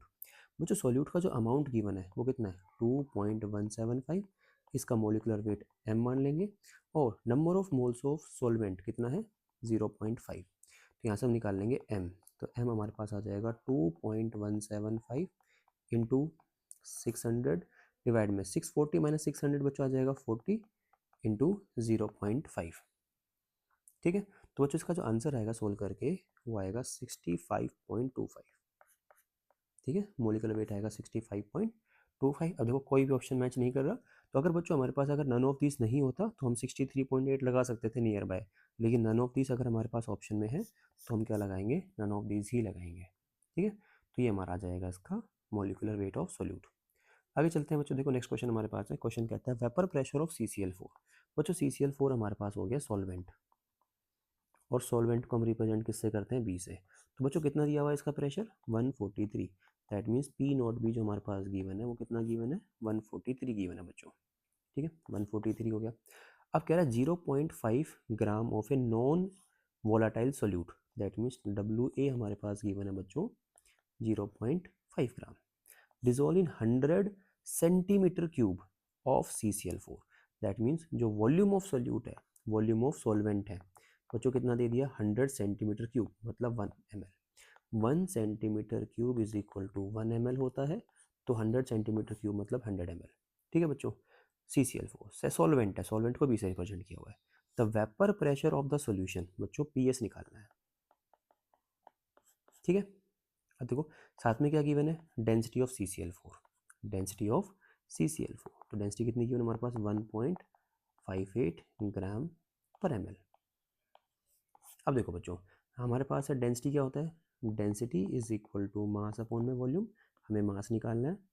ठीक है, हमें क्या निकालना है मास ऑफ सॉल्वेंट, तो आ जाएगा डेंसिटी इंटू वॉल्यूम, तो 1.58 इंटू 100, तो ये आ जाएगा बच्चों 158। और बच्चों जो CCl4 है उसका जो मोलिकुलर वेट होता है दैट विल बी 154। हम कैलकुलेट कर लेंगे, कार्बन का 12, Cl का 35.5, उसका हम सोल्व कर लेंगे। तो जो number of moles of solvent हमारे पास आ जाएंगे that will B 158 divide by 154, ये राउंड ऑफ 1 ही के आसपास ही आएगा। ठीक है, प्रेशर ऑफ सॉल्यूशन निकालना है, तो बच्चों हम क्या करेंगे अगेन हम फॉर्मूला अप्लाई करेंगे। तो P naught B minus P S upon में पी नॉट पी। अब की बार हम स्टैंडर्ड फॉर्मूला यूज़ कर सकते हैं क्योंकि हमें प्रेशर ऑफ सॉल्यूशन निकालना है, ठीक है। तो हमारे पास स्टैंडर्ड फॉर्मूला किसके इक्वल आएगा, एक्स ए, और एक्स ए किसके इक्वल होता है, एन ए अपॉन में एन ए प्लस में एन बी, ठीक है बच्चों। देखो 0.5 ग्राम हमारा गिवन है नॉन वोलाटाइल सॉल्यूट, जिसका मोलिकुलर वेट भी हमारे पास कितना गिवन है, 65। तो number of moles of solute कितना हो जाएगा, 0.5 अपॉन में 65, ये number of moles of solute आ जाएगा। Number of moles of solvent हमारे पास है, पी नॉट भी गिवन है, प्रेशर ऑफ सॉल्यूशन निकालना है। बस हम क्या करेंगे, फॉर्मूला में वैल्यू पुट करेंगे, सोल्व करेंगे। तो 143 minus pressure of solution upon में 143 is equal to number of moles of solute 0.5 upon में 65 डिवाइड में 0.5 अपॉन में 65 प्लस 158 अपॉन में 154। बच्चों इसको हम पूरा सोल्व करेंगे और जो प्रेशर ऑफ सॉल्यूशन हमें यहाँ पर देखने को मिलेगा वो मिलेगा 141.9। अब इसको पूरा चेक करो और कमेंट करके बताओ जो मैंने आंसर जो लिखा है यहाँ पे वो करेक्ट है या नहीं है। तो बच्चों दैट मीन्स जो हमारा जो यहाँ पर आंसर आएगा that will be option number A, ठीक है। आगे चलते हैं बच्चों, देखो नेक्स्ट हमारे पास आता है elevation in the boiling point. Elevation का मतलब होता है बच्चों इंक्रीज होना, ठीक है। तो जब हमारे पास बच्चों प्योर सॉल्वेंट होता है और प्योर सॉल्वेंट में हम ऐड करते हैं नॉन वोलाटाइल सोल्यूट, ठीक है। जब हम इसमें सोल्यूट ऐड किया नॉन वोलाटाइल तो हमारे पास क्या बन गया बच्चों, सॉल्यूशन बन गया, ठीक है। तो जो सॉल्यूशन हमारे पास होता है, सॉल्यूशन का जो बॉइलिंग पॉइंट है वो क्या हो जाएगा, ज़्यादा हो जाएगा as compare to pure solvent. तो एलिवेशन का मतलब होता है इंक्रीज होना। तो सॉल्वेंट से जब सॉल्यूशन बनता है तो हमारा बॉइलिंग पॉइंट इंक्रीज होता है। देखो बच्चों बॉइलिंग पॉइंट क्या होता है, बॉइलिंग पॉइंट वो टेम्परेचर होता है जहाँ पर वेपर प्रेशर लिक्विड का इक्वल हो जाता है 1 एटमॉस्फेरिक प्रेशर के, वो हम क्या कहते हैं उसको बॉइलिंग पॉइंट बोलते हैं, ठीक है। अब देखो अब जैसे हम सोल्यूट ऐड करेंगे, हमारे पास ग्राफ है, हमारे पास देखो एक्स एक्सिस पे हमारे पास में दिया हुआ टेम्परेचर, वाई एक्सिस पे गिवन है प्रेशर, तो ये हमारे पास कर्व आती है। देखो अभी हमने देखा था कि जैसे ही जो हमारे पास सॉल्यूशन बनता है तो सॉल्यूशन का वेपर प्रेशर कम हो जाता है बिकॉज नॉन वोलाटाइल सॉल्यूट को ऐड किया। तो जो नीचे वाला जो कर्व होता है वो सॉल्यूशन का होता है। तो नीचे वाला कर्व रिप्रेजेंट करता है यहाँ पे वेपर प्रेशर कम है बिकॉज इसमें नॉन वोलाटाइल सॉल्यूट ऐड हो रखा है जो कि प्रेशर क्रिएट नहीं करता। प्योर सॉल्वेंट का वेपर प्रेशर ज़्यादा होता है, ठीक है। इस तरीके से करवाएगा, तो टेम्परेचर बढ़ाएंगे तो वेपर प्रेशर बढ़ता है। अब हमने क्या कर दिया, एक प्रेशर फिक्स कर दिया 1 atm, क्योंकि ये हमारे पास क्या होता है एटमॉस्फेरिक प्रेशर होता है। तो 1 atm के ऊपर जो ये हमारे पास में टेम्परेचर मिलेगा, ठीक है, तो वो हमारे पास क्या हो जाएगा उसका बॉइलिंग पॉइंट। तो अगर हमारे पास में सॉल्वेंट है बच्चों, अगर हमारे पास में क्या गिवन है सॉल्वेंट है, तो सॉल्वेंट का जो बॉइलिंग पॉइंट होगा उसको हम रिप्रेजेंट करेंगे टीबी नोट से, और जो सॉल्यूशन हमारे पास है उसका बॉइलिंग पॉइंट क्या होता है टीबी, ठीक है। तो जो difference in the boiling point आएगा बच्चों प्रेशर, देखो बॉइलिंग पॉइंट का एलिवेशन होगा, इंक्रीज होगा, ठीक है। तो हम क्या करते हैं हमेशा हाइयर वैल्यू में से लोअर वैल्यू को माइनस करते हैं। तो TB minus TB note, TB क्या है boiling point of solution, TB note क्या है बॉइलिंग पॉइंट ऑफ सॉल्वेंट। अब देखो अगर बच्चों हमारे पास सॉल्वेंट वाटर होता है, अगर हमारा सॉल्वेंट क्या है वाटर, तो सॉल्वेंट के अंदर जो वाटर है उसका जो बॉइलिंग पॉइंट हो जाएगा वो कितना हो जाएगा बच्चों 100 डिग्री सेल्सियस। इसे हमें पता होना चाहिए कि वाटर का बॉइलिंग पॉइंट कितना होता है 100 डिग्री सेल्सियस होता है, ठीक है। अब देखो जो हमारे पास बच्चों ये जो डेल्टा टी बी हमारे पास होता है that is directly proportional to molality, ठीक है। तो हम यहाँ पे डायरेक्टली प्रोपोर्शनल साइन हटाते हैं तो आएगा delta T B is equal to K B into M. तो बच्चों जो के बी हमारे पास होता है इसको हम बोलते हैं एलिवेशन कॉन्स्टेंट। ये हमारे पास क्या हो गया एलिवेशन कांस्टेंट हो गया, और के भी डिपेंड्स करता है नेचर ऑफ सॉल्वेंट के ऊपर, depends upon nature of solvent के ऊपर, ठीक है। इस तरीके से तो के भी हमारे पास हो गया elevation constant which depends upon the nature of solvent, मतलब हर सॉल्वेंट के लिए के बी की वैल्यू अलग अलग होती है, ठीक है। तो हमारे पास यहाँ पे फॉर्मूला आएगा delta T B is equal to K B into M. बच्चों एम क्या है हमारे पास में, एम हमारे पास होती है मोलैलिटी, और मोलैलिटी क्या होता है number of moles of solute upon में मास ऑफ सॉल्वेंट। अगर ग्राम में होता है तो हम क्या करते हैं इसको 1000 से मल्टीप्लाई कर देते हैं। तो ये हमारे पास होता है मोलैलिटी का फॉर्मूला। इस तरीके से हम इसको सोल्व कर सकते हैं। अब देखो बच्चों यहाँ पे हम इसके न्यूमेरिकल करते हैं क्योंकि न्यूमेरिकल सबसे इंपॉर्टेंट है इस चैप्टर से, जो टॉपिक है यहाँ से न्यूमेरिकल हमारा जरूर आता है। अब देखो बच्चों क्या कहता है, a solution contain 12.5 gram of non electrolyte substance in 158 gram of water, ठीक है। तो हमारे पास जो वेट ऑफ सोल्यूट हमारे पास गिवन है बच्चों वो कितना दे दिया 12.5 ग्राम, ठीक है। और हमारे पास मास ऑफ सॉल्वेंट कितना है 185 हमारे पास हो गया मास of solvent, that means WB। तो WB हमारे पास हो गया बच्चों 185 ग्राम, ठीक है। Show boiling point elevation, that means delta TB बच्चों कितना गिवन है 0.8। Calculate the molar mass of the solute, तो हम बच्चों क्या हल अप्लाई करेंगे, देखो delta TB is equal to KB into molality. तो डेल्टा TB हमारे पास गिवन है 0.8, KB की वैल्यू बच्चों हमारे पास गिवन है कितना 0.52 मल्टीप्लाई में मोलैलिटी क्या होता है number of moles of solute upon में मास ऑफ सॉल्वेंट, अगर ग्राम में है तो हम क्या करेंगे इसको 1000 से मल्टीप्लाई कर देंगे। तो हमारे पास आ जाएगा 0.8 is equal to 0.52 into number of moles of solute कितना हो जाएगा गिवन वेट अपॉन में मोलिकुलर वेट। मोलिकुलर वेट मान लो बच्चों m, मास ऑफ सॉल्वेंट हमारे पास कितना है 185, ठीक है। और इसको हम क्या करेंगे 1000 से मल्टीप्लाई करेंगे, आपका क्रॉस मल्टीप्लाई करके m निकालेंगे। तो m की वैल्यू बच्चों हमारे पास आएगी 0.52 इंटू 12.5 इंटू 1000 अपॉन में 0.8 इंटू 185। तो मोलिकुलर वेट जो हमारे पास यहाँ पे आएगा बच्चों वो आएगा 43.8 समथिंग, ठीक है। कमेंट करके बताओ जो कैलकुलेशन मैंने करी है वो ठीक है नहीं है। तो 43.8 के हिसाब से बच्चों जो आंसर हमारे पास मिलेगा वो मिलेगा डी ऑप्शन 43.92 राउंड ऑफ करके, ठीक है।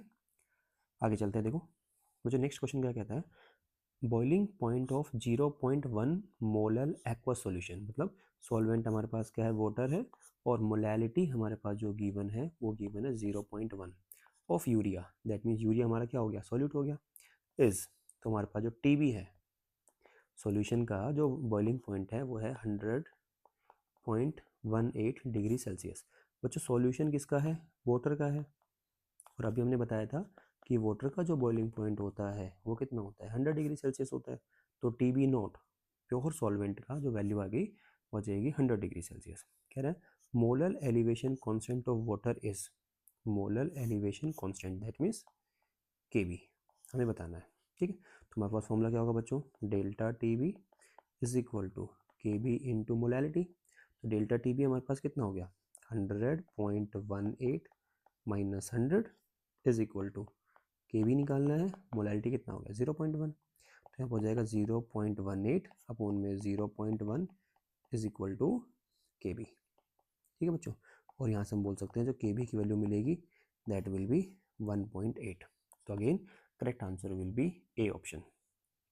आगे चलते हैं बच्चों, देखो नेक्स्ट हमारे पास आता है depression in the freezing point. Third colligative property हमारे पास है depression in the freezing point. अब देखो क्या होता है बच्चों, जैसे ही हम यहाँ पे टेम्परेचर को कम करते हैं हमारे पास में क्या होता है फ्रीजिंग पॉइंट आता है। फ्रीजिंग पॉइंट क्या होता है, फ्रीजिंग पॉइंट वो टेम्परेचर होता है जहाँ पे vapour pressure of liquid equal हो जाता है vapour pressure of solid.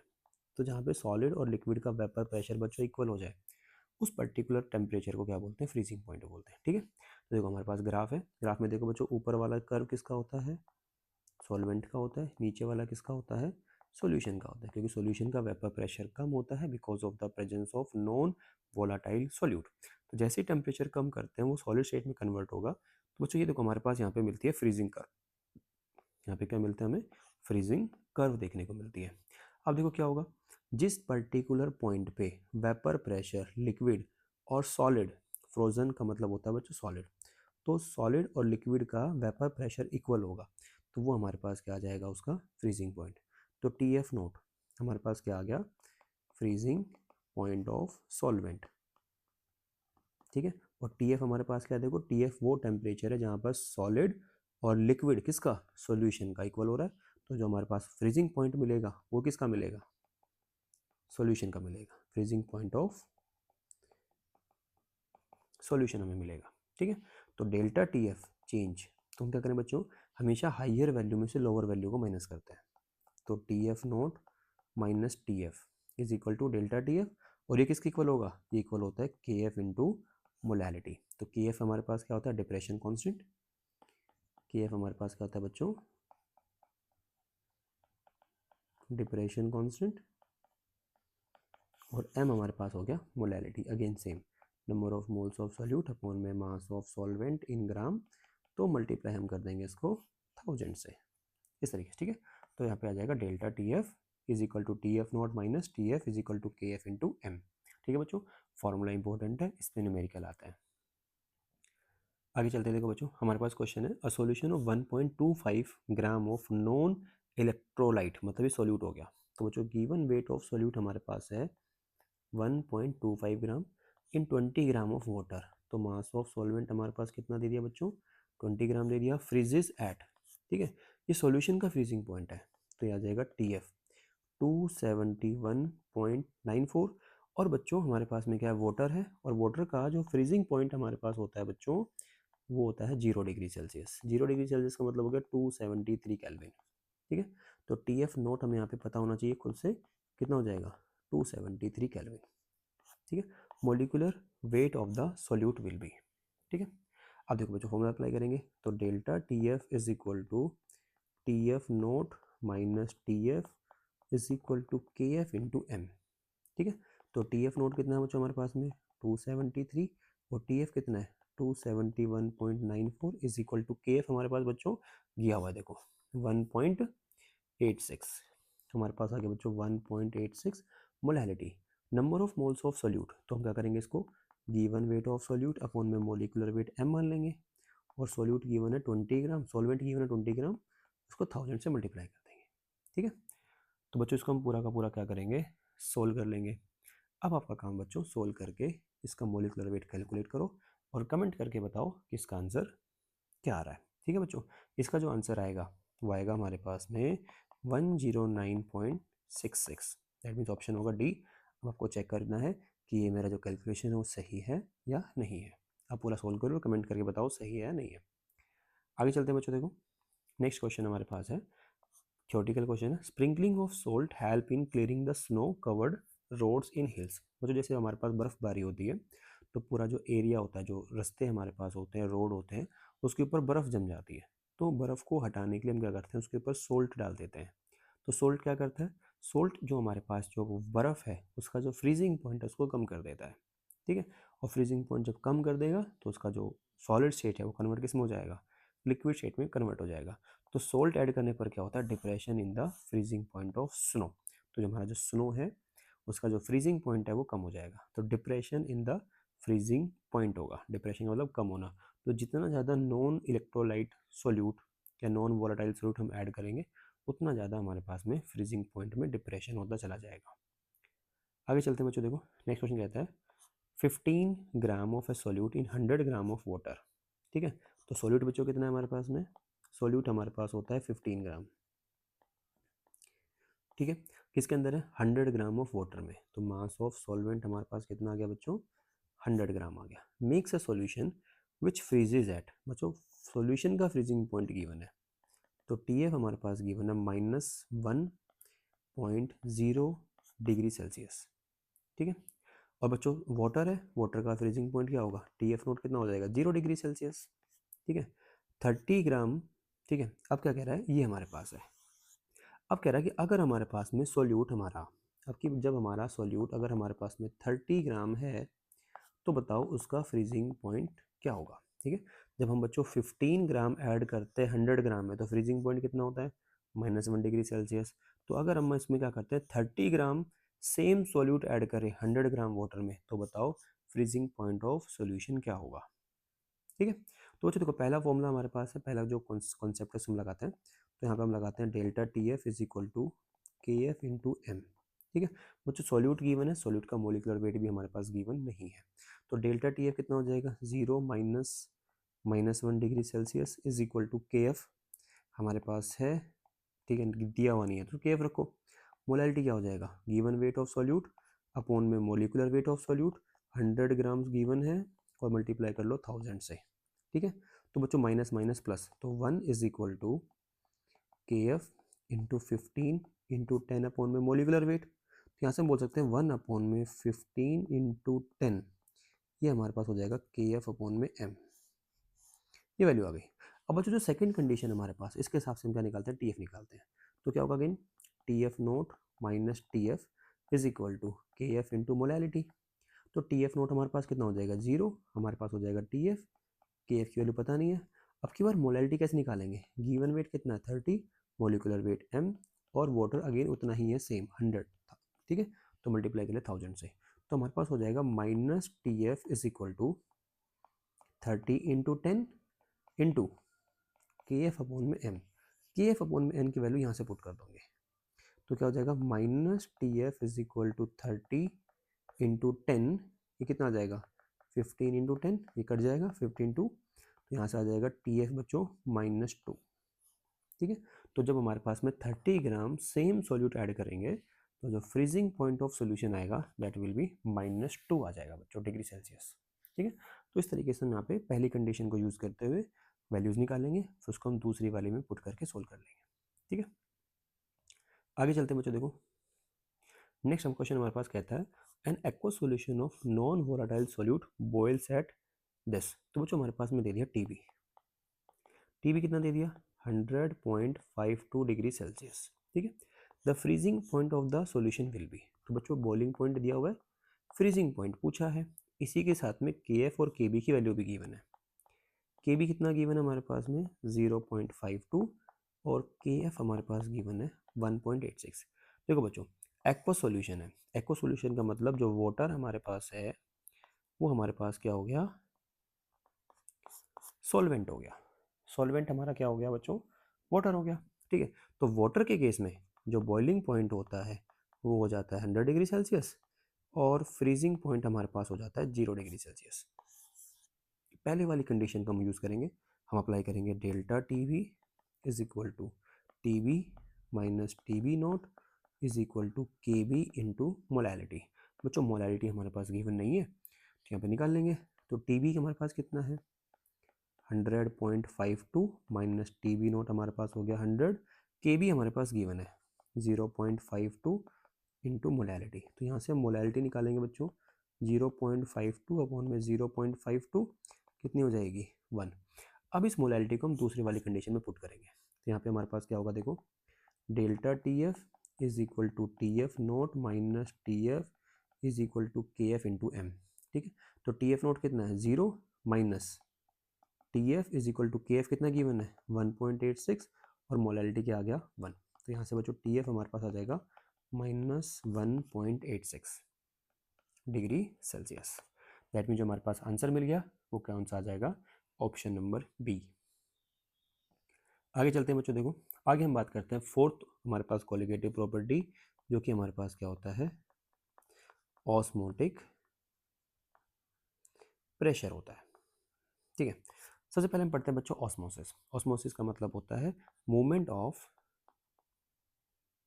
Of solvent particle, ठीक है बच्चों। तो सॉल्वेंट के अंदर ऑस्मोसिस के अंदर हमारा जो सॉल्वेंट पार्टिकल है वो मूव करता है, कहाँ से कहाँ करता है बच्चों, हमारे पास ये मूव करता है lower concentration to higher concentration, lower concentration से कहाँ जाएगा हायर कंसंट्रेशन की तरफ जाएगा। देखो प्योर सॉल्वेंट अगर हमारे पास है तो वहाँ पे कंसंट्रेशन 0 होती है, जब हमारे पास सॉल्यूशन बन गया तो उसमें क्या आ गए सोल्यूट पार्टिकल आ गए, इसका मतलब जो प्योर सॉल्वेंट है वो हमारे पास क्या होगा लो कंसंट्रेशन होगा, और जब सॉल्यूशन बन गया तो हमारे पास क्या हो जाएगी हाई कंसंट्रेशन हो जाएगी। बच्चों दोनों को हम सेपरेट करते हैं सेमी परमेबल मेम्ब्रेन, तो सेमी परमेबल मेम्ब्रेन का होना कंपलसरी है। तो यहाँ से क्या होता है प्योर सॉल्वेंट से सॉल्यूशन की तरफ हमारे जो सॉल्वेंट पार्टिकल हैं वो मूव करते हैं, ठीक है।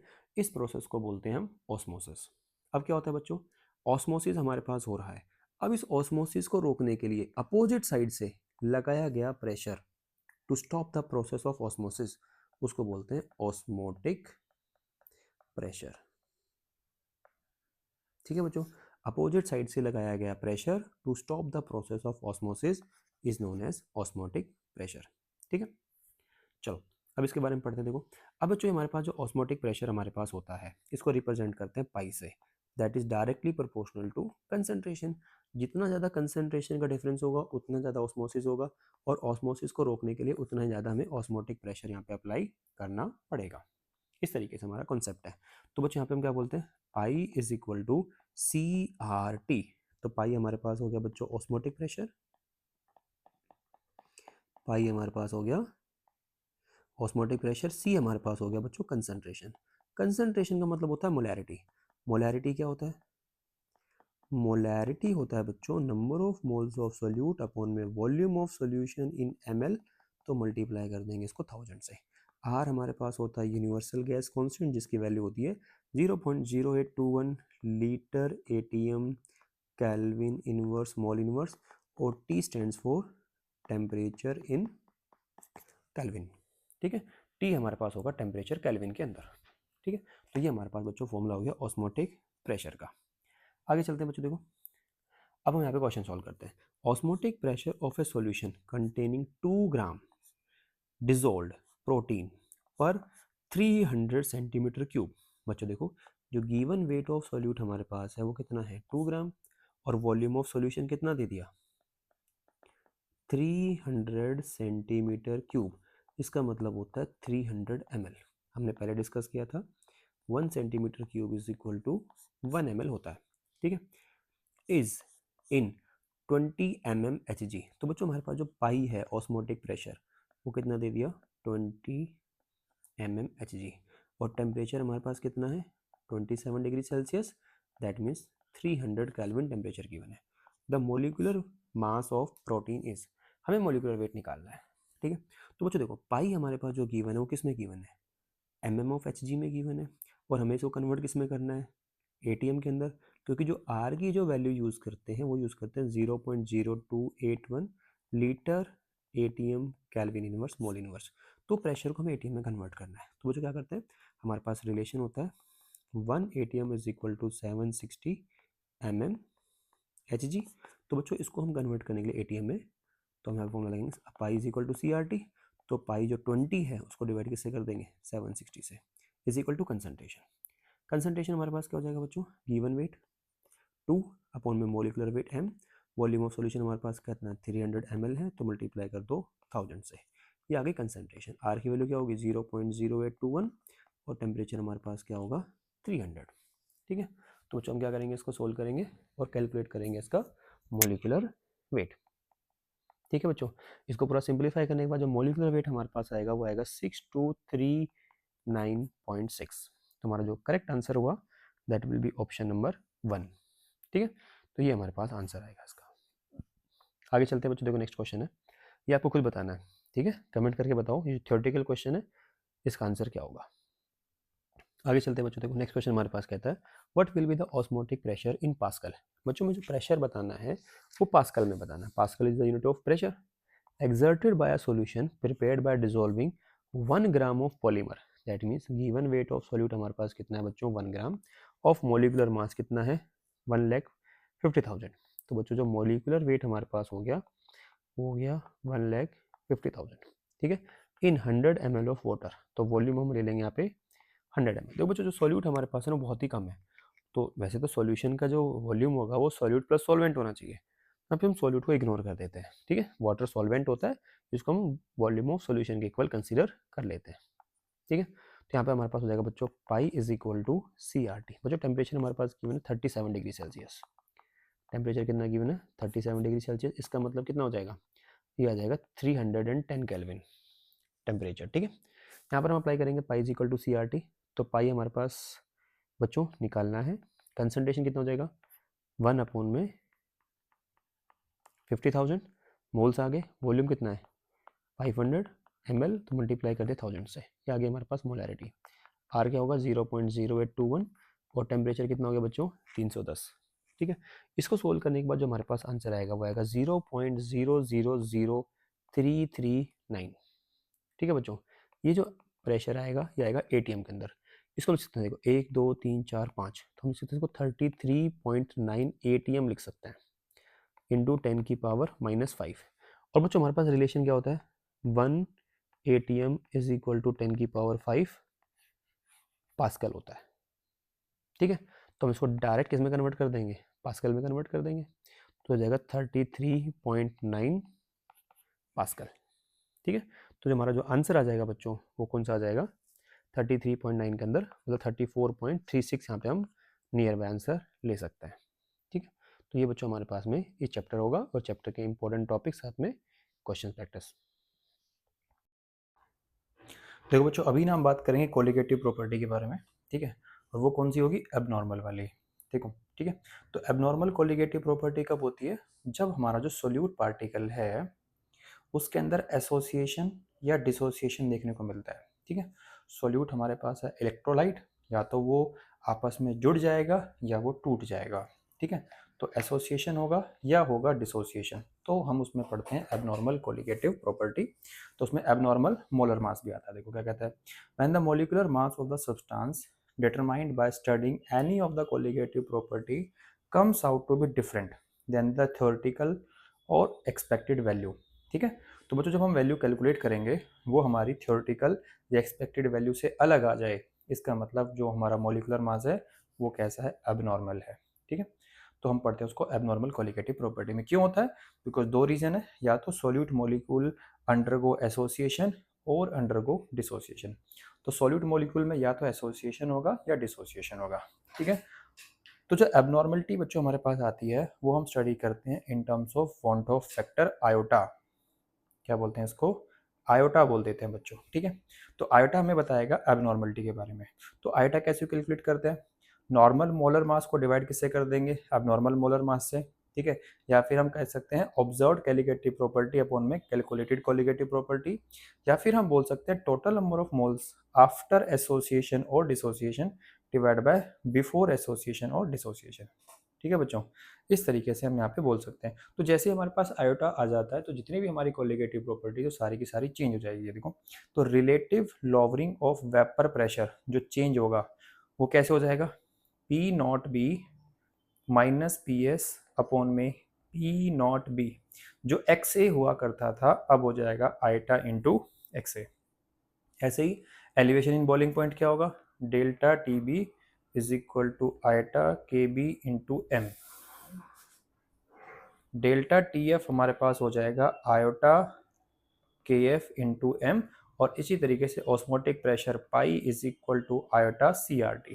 तो बच्चों जितनी भी हमारी कोलिगेटिव प्रॉपर्टी है वो सारी चेंज हो जाएगी, हर किसी में जो फैक्टर है आयोटा वो इंट्रोड्यूस हो जाएगा, ठीक है। चलते आगे देखो, अब देखो एसोसिएशन की बात करें, अगर हमारा मॉलिक्यूल है उसमें एसोसिएशन हो रहा है, एसोसिएशन जैसे कार्बोक्सिलिक एसिड बच्चों हमारे पास जो होता है उसके अंदर हमारा एसोसिएशन देखने को मिलता है because of the presence of hydrogen bonding.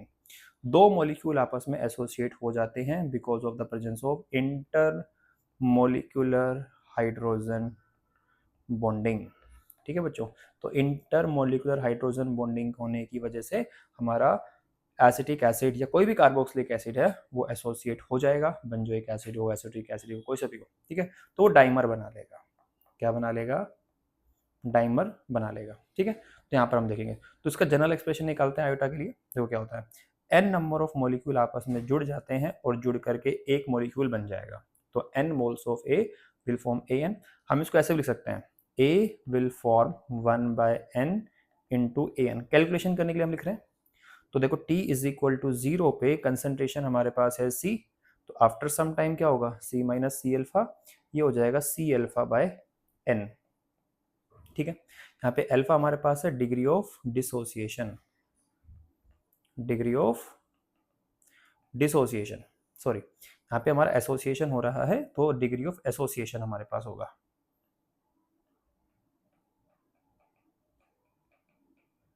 ठीक है। अब देखो, अब हम निकालेंगे iota, total number of moles या मॉलिक्यूल्स आफ्टर एसोसिएशन और डिसोसिएशन कितना हो जाएगा, C minus C alpha plus C alpha by N divide by before. Before सिर्फ क्या था हमारे पास में C, तो ऊपर से C कॉमन निकालेंगे, नीचे से कैंसिल कर देंगे, हमारे पास होगा 1 minus alpha plus alpha by N, ठीक है। तो आयोटा हमारे पास क्या होगा, 1 minus alpha plus alpha by N, ये हमारे पास आ जाएगा general expression in case of association, ठीक है बच्चों। देखो अब इसकी खास बात क्या है, जो आयोटा हमारे पास है वो ऑलवेज लेस देन 1 होता है इन केस ऑफ एसोसिएशन, ठीक है। तो वो ऑलवेज लेस देन 1 ही होगा, ठीक है। आगे चलते देखो, नेक्स्ट हम बात करते हैं डिसोसिएशन की। जब हमारा एक मॉलिक्यूल डिसोसिएट हो जाता है तो जितने भी हमारे पास सोल्ट होते हैं, जैसे NaCl है वो डिसोसिएट हो जाएगा Na प्लस और Cl नेगेटिव में, तो दो आयंस हमारे बनेंगे, तो N की वैल्यू क्या हो जाएगी 2।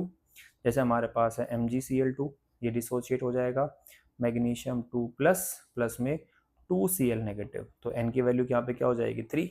जैसे वीक एसिड होता है HA, वो डिसोसिएट होगा H+ और A नेगेटिव में, तो नंबर ऑफ आयंस यहाँ पे कितने बनेंगे? 2।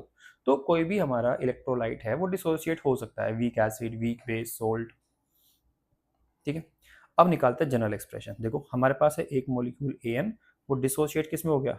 n नंबर ऑफ मॉलिक्यूल्स में डिसोसिएट हो गया, ठीक है।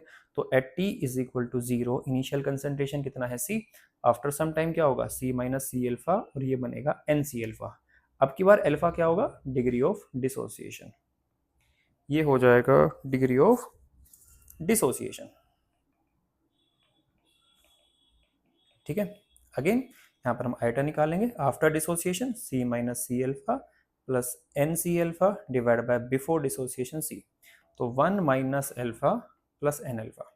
तो जो आइटा का जो बच्चों हमारे पास फॉर्मूला आएगा वो आएगा 1 minus alpha plus N alpha in case of dissociation, ठीक है। और बच्चों डिसोसिएशन में आइटा क्या होगा? Always greater than 1। हम इसमें एक केस और स्टडी कर लेते हैं कि अगर हमारे पास में अल्फा की वैल्यू 1 है, अल्फा 1 होने का मतलब होता है 100% डिसोसिएशन।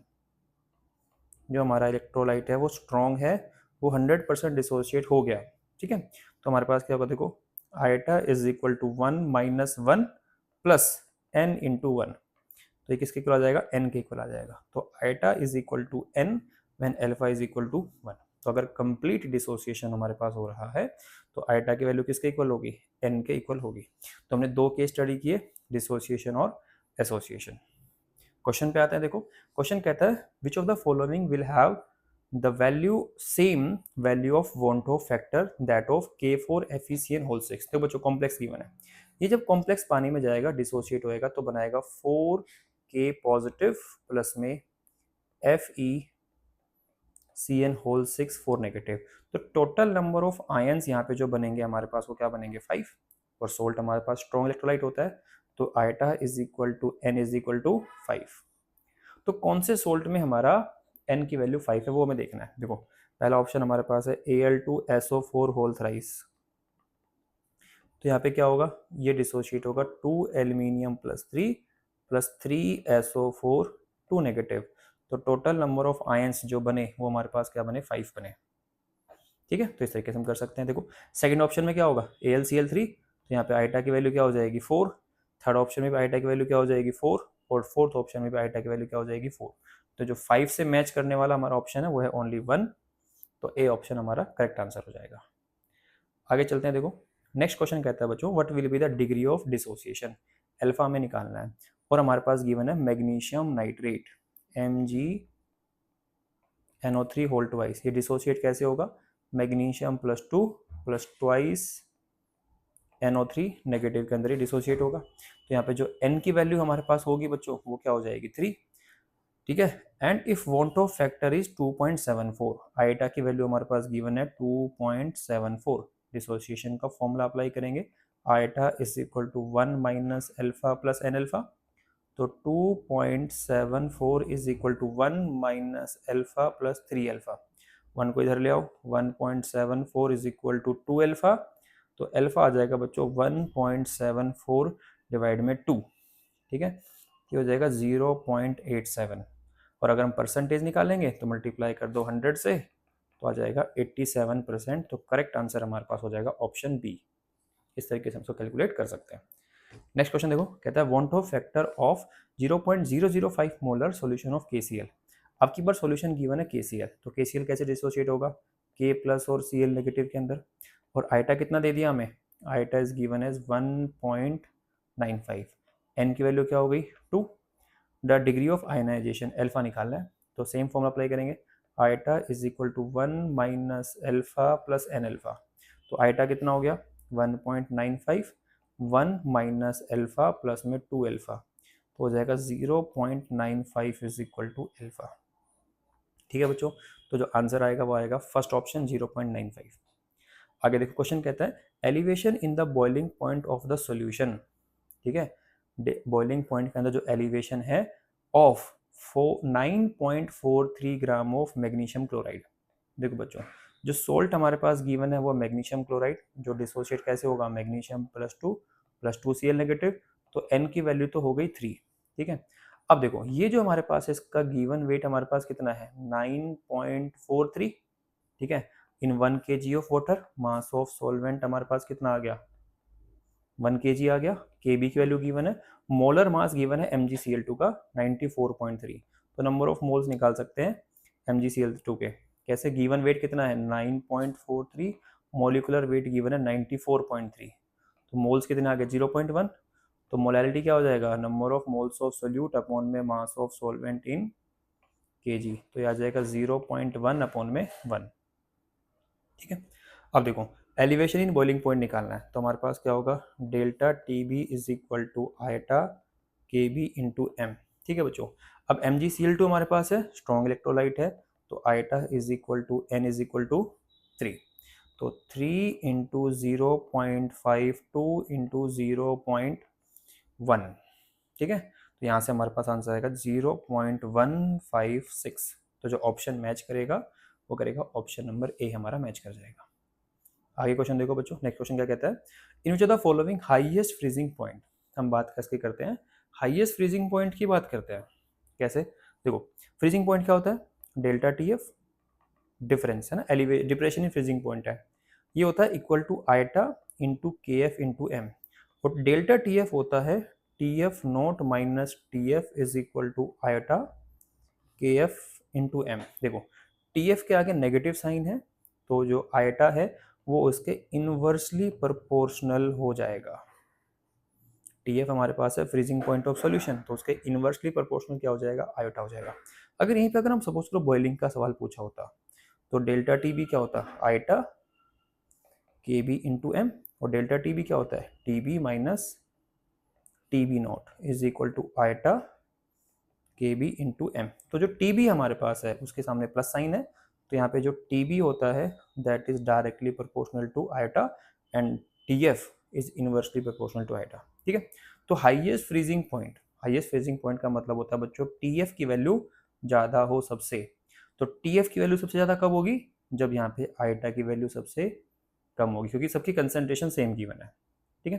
तो देखो NaCl की बात करें तो यहाँ पे आयटा की वैल्यू हो गई 2, KCl की बात करें तो अगेन आयटा की वैल्यू हो गई 2, AlCl3 आयटा की वैल्यू हो गई 4, और जो ग्लूकोज हमारे पास है देयर इज नो एसोसिएशन और डिसोसिएशन, तो यहाँ पे आयटा की वैल्यू हो जाएगी 1। तो जहाँ पे ना तो एसोसिएशन हो और ना ही डिसोसिएशन हो, तो आयटा की वैल्यू क्या होगी बच्चों यहाँ पर 1 होगी। तो आयटा सबसे कम कहाँ पर है ग्लूकोज में है, तो आयटा की वैल्यू सबसे कम है, तो फ्रीजिंग पॉइंट हमारा क्या होगा सबसे ज़्यादा हो जाएगा। तो इस तरीके से हम इस टाइप के क्वेश्चन का प्रैक्टिस कर सकते हैं। आगे देखो नेक्स्ट क्वेश्चन कहता है व्हाट अमाउंट ऑफ CaCl2 जिसका आयटा गिवन है 2.74 is dissolve in 2 litre of water, ठीक है बच्चों। तो जो हमारे पास सोल्ट है वो है कैल्शियम क्लोराइड, जहाँ पे इसका आयोटा हमारे पास गिवन है 2.47, ठीक है, वॉल्यूम गिवन है हमारे पास 2 litre, the osmotic pressure is, तो पाई हमारे पास गिवन है 0.5, और बच्चों टेम्परेचर हमारे पास गिवन है 27 डिग्री सेल्सियस, ठीक है। चलो 27 डिग्री सेल्सियस को हम केल्विन में कन्वर्ट कर लेते हैं तो आ जाएगा 300 केल्विन। अब देखो हमारे पास फॉर्मूला क्या होता है बच्चों pi is equal to iota CRT, ठीक है। तो पाई हमारे पास कितना गिवन है 0.5, आयटा हमारे पास कितना गिवन है 2.47। कंसंट्रेशन का मतलब होता है बच्चों मोलैरिटी, तो number of moles divide by volume कर सकते हैं, नंबर ऑफ मोल्स हम निकाल लेंगे और वॉल्यूम कितना गिवन है 2, तो हम पुट कर सकते हैं number of moles divide by 2 into R 0.0821, और टेम्परेचर हमारे पास हो गया 300 केल्विन, ठीक है। तो बच्चों यहाँ से हम सोल्व करेंगे और सोल्व करके हम यहाँ पे निकालेंगे अपना क्या नंबर ऑफ मोल्स निकाल लेंगे, ठीक है। तो नंबर ऑफ मोल्स हम यहाँ पे कैलकुलेट करेंगे, ठीक है। नंबर ऑफ मोल्स आ जाएगा 1 अपॉन में 60.8361, ठीक है। हमें गिवन वेट निकालना है, तो बच्चों CaCl2 जो हमारे पास होता है ना, देखो कैल्शियम का वेट होता है 40, एक Cl का 35.5, दो का हो गया 71, तो मोलिकुलर वेट हो गया 111, तो हमारे पास आ जाएगा given weight upon molecular weight is equal to number of moles, तो आ जाएगा 60.8361, तो यहाँ से हम निकाल लेंगे गिवन वेट, ठीक है। तो 111 डिवाइड बाय 60.8361, और सोल्व करके बच्चों हमारे पास जो आंसर आएगा वो आएगा 1.824 ग्राम। तो जो हमारा करेक्ट आंसर मैच होगा that will B 1.825। Option D हमारा करेक्ट आंसर हो जाएगा। ठीक है, आगे चलते हैं। देखो नेक्स्ट क्वेश्चन क्या कहता है, elevation in the boiling point of a solution of 13.44 gram of CuCl2। ठीक है बच्चों, अब की बार जो सोल्ट गिवन है वो है CuCl2, तो यहाँ पे n की वैल्यू हो जाएगी 3 और स्ट्रॉन्ग इलेक्ट्रोलाइट है तो आइटा भी 3 हो जाएगा।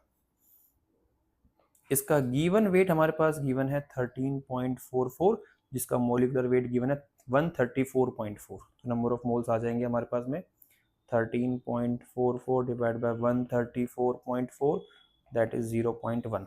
ठीक है, इन 1 kg ऑफ वाटर। तो मोलैलिटी निकाल लेंगे, नंबर ऑफ मोल्स अपॉन में mass of solvent in kg, तो आ जाएगा 0.1 अपॉन में 1 0.1। ठीक है, क्या निकालना है, elevation in the boiling point, delta TB is equal to iota KB into M। Same question पहले प्रैक्टिस किया था बच्चों, उसी टाइप का ही है। तो आइटा की वैल्यू हमारे पास हो गई 3, ठीक है, KB हमारे पास गिवन है 0.52, मोलैलिटी निकाल चुके हैं 0.1, तो आंसर आएगा 0.156। तो जो ऑप्शन मैच करेगा इससे वो करेगा 0.16। ठीक है, तो ये इसका आंसर हो जाएगा। नेक्स्ट क्वेश्चन देखो, नेक्स्ट क्वेश्चन कहता है freezing point of benzene decrease by 45 degree Celsius. ठीक है, तो डेल्टा TF फ्रीजिंग पॉइंट का जो चेंज आया वो कितने से आया, 0.45 से आया। व्हेन 0.2 ग्राम एसिटिक एसिड, तो बच्चों जो एसिटिक एसिड हमारे पास है वो हमारे पास हो गया सोल्यूट। ठीक है, और सोल्यूट का वेट कितना गिवन है हमारे पास में 0.2 ग्राम इन 20 gram of benzene. Mass of solvent हमारे पास कितना गिवन है 20 ग्राम। तो यहाँ से बच्चों हम क्या निकाल सकते हैं, मोलैलिटी निकाल सकते हैं। तो number of moles of solute upon में मास ऑफ सॉल्वेंट, अगर ग्राम में होगा तो मल्टीप्लाई कर देंगे 1000 से। तो गिवन वेट कितना है 0.2, एसिटिक एसिड का बच्चों जो मोलिकुलर वेट होता है वो कितना होगा यहाँ पे 60 हो जाएगा, 60 20 इंटू 1000, ये हम कर लेंगे। ठीक है, if acetic acid associates to form dimer, तो बच्चों यहाँ पे एसोसिएशन हो रहा है। ठीक है, एसोसिएशन हो रहा है तो यहाँ पे जो n की वैल्यू होगी वो क्या हो जाएगी 2, क्योंकि डाइमर बन रहा है। ठीक है, percentage of association will be, तो पहले हम आइटा निकाल लेंगे, आइटा से हम अल्फा निकाल लेंगे। तो हमारे पास क्या होगा बच्चों, देखो delta TF is equal to iota into KF into M। तो डेल्टा TF हमारे पास हो गया 0.45, आइटा हमें निकालना है, KF की वैल्यू गिवन है 5.12, मोलैलिटी हमारे पास है 0.2 इंटू 1000 अपॉन में 60 इंटू 20। सोल्व कर लेंगे बच्चों, आइटा जो हमारे पास आएगा दैट विल बी 0.52। ठीक है, एसोसिएशन हो रहा है, एसोसिएशन में फॉर्मूला लगेगा iota is equal to 1 minus alpha plus alpha by n। ठीक है, वैल्यू पुट करो, आइटा हमारे पास हो गया 0.52 is equal to 1 minus alpha plus alpha by 2, n हमारे पास 2 है, डाइमर बन रहा है वो निकाल चुके हैं। तो बच्चों इसको सोल्व कर लेंगे, सोल्व करके जो अल्फा हमारे पास आएगा वो आएगा 0.945। अगर परसेंटेज में निकालना होगा तो हम बोल सकते हैं 94.5%। तो हमारा जो ऑप्शन मैच करेगा वो कर जाएगा 94.6। ऑप्शन सी हमारा करेक्ट आंसर हो जाएगा। आगे चलते हैं, देखो नेक्स्ट क्वेश्चन कहता है कि Na2SO4 हमारे पास है बच्चों 0.004 molar is isotonic with 0.01 molar glucose. Isotonic का मतलब होता है हैविंग सेम ऑस्मोटिक प्रेशर। ठीक है, तो इन दोनों का ऑस्मोटिक प्रेशर सेम है तो इनको हमने क्या बोला, आइसोटोनिक बोला। किस किस का, देखो Na2SO4 आइसोटोनिक है ग्लूकोज के साथ में। ठीक है बच्चों, जो Na2SO4 है इसकी कंसंट्रेशन है 0.004, ग्लूकोज की है 0.01। ठीक है, Na2SO4 है इसका आइटा कुछ ना कुछ होगा, जबकि ग्लूकोज का जो आइटा है वो 1 होगा, क्योंकि यहाँ पे ना एसोसिएशन है ना डिसोसिएशन है।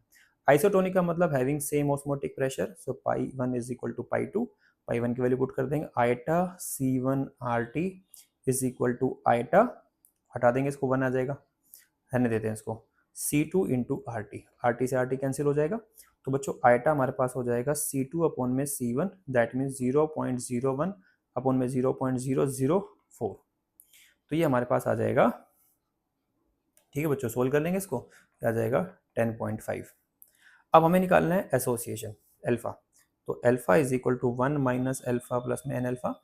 सोडियम सल्फेट है बच्चों, तो यहाँ पे n की वैल्यू क्या होगी 3। तो अल्फा आइटा हमारे पास गिवन है 2.5 is equal to 1 minus alpha plus में 3 अल्फा, तो 1.5 is equal to 2 alpha. Alpha कितना हो जाएगा 0.75, परसेंटेज निकालेंगे तो हमारा आंसर आ जाएगा 75%। That means option A will be our correct answer. आगे चलते हैं, देखो नेक्स्ट क्वेश्चन कहता है an average osmotic pressure of human blood is 7.8 bar.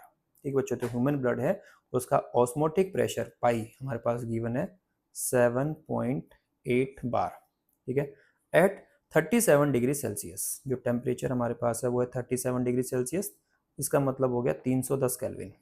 ठीक है, what is the concentration of aqueous initial solution that could be introduce in the blood stream. देखो बच्चों, अगर एक्वस इनिशियल को अगर हम ब्लड में इंट्रोड्यूस करेंगे, हम डालेंगे, तो दोनों का ऑस्मोटिक प्रेशर सेम होना चाहिए।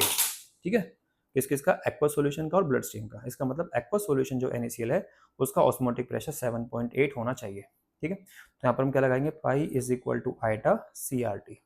अब NaCl है, NaCl में आइटा की वैल्यू किसके इक्वल होगी, n के इक्वल, और n कितना है 2।